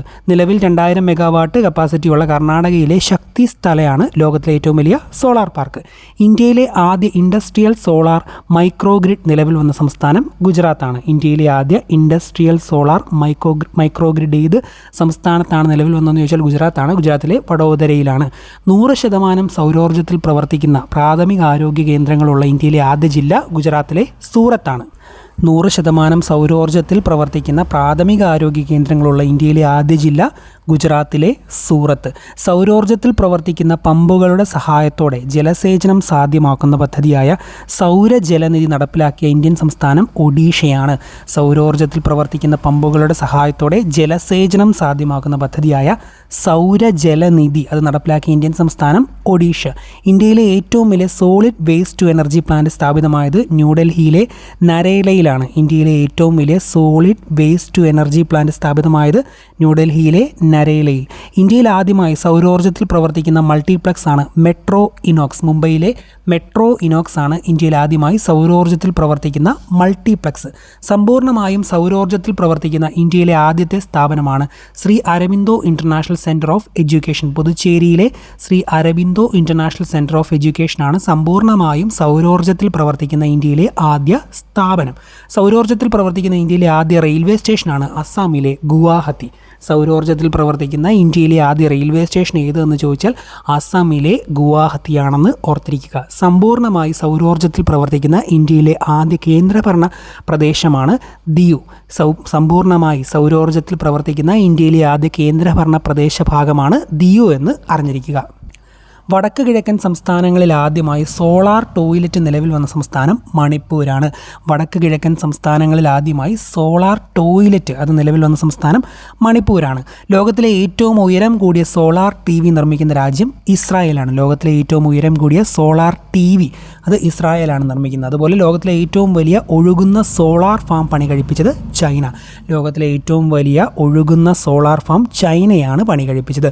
ലോകത്തിലെ ഏറ്റവും വലിയ തെർമൽ സോളാർ പ്ലാന്റ് പ്ലാന്റ് നിർമ്മിക്കുന്ന രാജ്യം ഓസ്ട്രേലിയയാണ്. ഓർക്കുക, ലോകത്തിലെ ഏറ്റവും വലിയ തെർമൽ സോളാർ പ്ലാന്റ് നിർമ്മിക്കുന്നത് ഓസ്ട്രേലിയയാണ്. എല്ലാ ജില്ലകളിലും solar based micro irrigation scheme ആരംഭിക്കാൻ തീരുമാനിച്ച സംസ്ഥാനം ഹരിയാന. ഓർക്കുക, എല്ലാ ജില്ലകളിലും solar based micro irrigation scheme ആരംഭിക്കാൻ തീരുമാനിച്ച സംസ്ഥാനം ഹരിയാന. കർണാടകയിലെ ആദ്യ സോളാർ ഗ്രാമപഞ്ചായത്താണ് ഉടുപ്പിയിലെ അമേസ് ബെയ്ലു. കർണാടകയിലെ ആദ്യ സോളാർ ഗ്രാമപഞ്ചായത്ത്. ഇന്ത്യയിലെ ആദ്യത്തെ സോളാർ കിച്ചൺ വില്ലേജാണ് ബഞ്ച. മധ്യപ്രദേശിലെ ബഞ്ച ഇന്ത്യയിലെ ആദ്യത്തെ സോളാർ കിച്ചൺ വില്ലേജ് ബഞ്ചയാണ്. സൗരോർജ്ജത്തിൽ പ്രവർത്തിക്കുന്ന ഇന്ത്യയിലെ ആദ്യത്തെ കപ്പലാണ് INS സർവേഷക് ആണ് സൗരോർജ്ജത്തിൽ പ്രവർത്തിക്കുന്ന ഇന്ത്യയിലെ ആദ്യത്തെ കപ്പൽ. ജമ്മു കാശ്മീരിലെ വൈദ്യുതി ലഭ്യമാകാത്ത മലയോര പ്രദേശ ഗ്രാമങ്ങളിൽ സോളാർ വിളക്കുകൾ വിതരണം ചെയ്യുന്നതിനായി ഇന്ത്യൻ കരസേനയുടെ നേതൃത്വത്തിൽ ആരംഭിച്ച പദ്ധതിയാണ് പ്രോജക്റ്റ് റോഷ്നി. ഓർക്കുക, പ്രോജക്റ്റ് റോഷ്നി എന്ന പദ്ധതി ജമ്മു കാശ്മീരിലെ വൈദ്യുതി ലഭ്യമാകാത്ത പ്രദേശങ്ങളിൽ സോളാർ വിളക്കുകൾ വിതരണം ചെയ്യാൻ വേണ്ടി ഇന്ത്യൻ കരസേന ആരംഭിച്ച പദ്ധതിയാണ് പ്രോജക്റ്റ് റോഷ്നി. ഇന്ത്യയിൽ സോളാർ ചർക്ക ക്ലസ്റ്റേഴ്സ് ആരംഭിച്ച് ജനങ്ങൾക്ക് തൊഴിലവസരങ്ങൾ സൃഷ്ടിക്കുന്നതിന് വേണ്ടി കേന്ദ്ര MSME മന്ത്രാലയം ആരംഭിച്ച പദ്ധതിയാണ് മിഷൻ സോളാർ ചർക്ക. ഇന്ത്യയിൽ സോളാർ ചർക്ക ക്ലസ്റ്റേഴ്സ് ആരംഭിച്ച് ജനങ്ങൾക്ക് തൊഴിലവസരങ്ങൾ സൃഷ്ടിക്കുന്നതിന് വേണ്ടി കേന്ദ്ര MSME മന്ത്രാലയം ആരംഭിച്ച പദ്ധതിയാണ് മിഷൻ സോളാർ ചർക്ക. ഇന്ത്യയിലെ ഏറ്റവും വലിയ roof top solar power plant സ്ഥാപിതമായത് പഞ്ചാബിലാണ്. ഇന്ത്യയിലെ ഏറ്റവും വലിയ roof top solar power plant സ്ഥാപിതമായത് പഞ്ചാബിലാണ്. ഇന്ത്യയിലെ ഏറ്റവും വലിയ രണ്ടാമത്തെ roof top solar power plant സ്ഥാപിതമായത് ഉത്തർപ്രദേശിലാണ്. ഇന്ത്യയിലെ ഏറ്റവും വലിയ രണ്ടാമത്തെ roof top solar power plant സ്ഥാപിതമായത് ഉത്തർപ്രദേശിലാണ്. ഇന്ത്യയിലെ ആദ്യ roof top solar carport commission ചെയ്ത കമ്പനി ടാറ്റ പവർ സോളാർ ആണെന്നും ഓർക്കുക. ഇന്ത്യയിലെ ആദ്യ roof top solar carport commission ചെയ്ത കമ്പനി ടാറ്റ പവർ സോളാർ. സൗരോർജ്ജം ഉപയോഗിച്ച് പറന്ന ആദ്യ വിമാനമാണ് സോളാർ ഇമ്പൾസ്. സോളാർ ഇമ്പൾസ് ആണ്. സോളാർ ഇമ്പൾസിൻ്റെ പരിഷ്കൃത രൂപമാണ് സോളാർ ഇമ്പൾസ് 2. സോളാർ ഇമ്പൾസിൻ്റെ പൈലറ്റാണ് ആന്ധ്ര ബോഷ്ബർഗ് ആണ് സോളാർ ഇമ്പൾസിൻ്റെ പൈലറ്റ്. ഇത്രയും കാര്യങ്ങൾ ഈ ഒരു വീഡിയോയിൽ ഉൾപ്പെടുത്തിയിട്ടുള്ളൂ. അപ്പോൾ നിങ്ങൾ ഇന്ന് ചെയ്യേണ്ടത് ഞാൻ പറഞ്ഞ പോലെ ഇംഗ്ലീഷിലെ ആർട്ടിക്കിൾ എന്ന് പറയുന്ന ടോപ്പിക്ക് ഇന്ന് തന്നെ തീർക്കുക. അതുപോലെ ഇന്ത്യൻ ജോഗ്രഫിയിലെ ബാക്കിയുള്ള ഒരു 2-3 ടോപ്പിക്ക് എടുത്ത് വെച്ച് ക്യാപ്സ്യൂൾ പോലെ ഇന്ന് തന്നെ പഠിച്ചു തീർക്കുക. നമ്മുടെ LDCയുടെ ആ ഒരു കോഴ്സ് മേടിച്ചാൽ അതിൽ ഇന്ത്യൻ ജോഗ്രഫിയുമായി ബന്ധപ്പെട്ട് ഇതുവരെ PSC ചോദിച്ചുള്ള മുൻവർഷ ചോദ്യങ്ങളുടെ ഒരു സിംഗിൾ PDF ഇട്ടിട്ടുണ്ട്. അത് മേടിച്ചവർ ആ സിംഗിൾ PDF ഇന്ന് നാളെയൊക്കെ കൊണ്ടൊരു 3-4 പ്രാവശ്യം വായിച്ച് അതിലെ പോയിന്റുകളെല്ലാം ഒന്ന് മനഃപ്പാടമാക്കാൻ ശ്രമിക്കുക. ആ പോയിന്റുകളിൽ തന്നെയായിരിക്കും ചിലപ്പോൾ ഭൂരിഭാഗം ചോദ്യങ്ങളും ഈ ഒരു ടോപ്പിക്കിൽ നിന്ന് വരുന്നത്. അതിപ്പോൾ സ്റ്റേറ്റ്മെൻ്റ് ആയാലും 1 വേർഡ് ആയാലും അങ്ങനത്തെ പഠിക്കുന്നുള്ള ഗുണം അതാണ്. അപ്പോൾ താല്പര്യമുള്ളവർ അതൊന്ന് വാങ്ങിച്ച ആ ഒരു കണ്ടൻറ്റ് തന്നെ പഠിക്കുക. കയ്യിൽ സ്റ്റഡി മെറ്റീരിയൽ ഉള്ളവർ അത് വെച്ചും പഠിക്കുക. ഓക്കെ, എല്ലാവർക്കും നല്ലൊരു വിജയം ആശംസിക്കുന്നു. Thank you.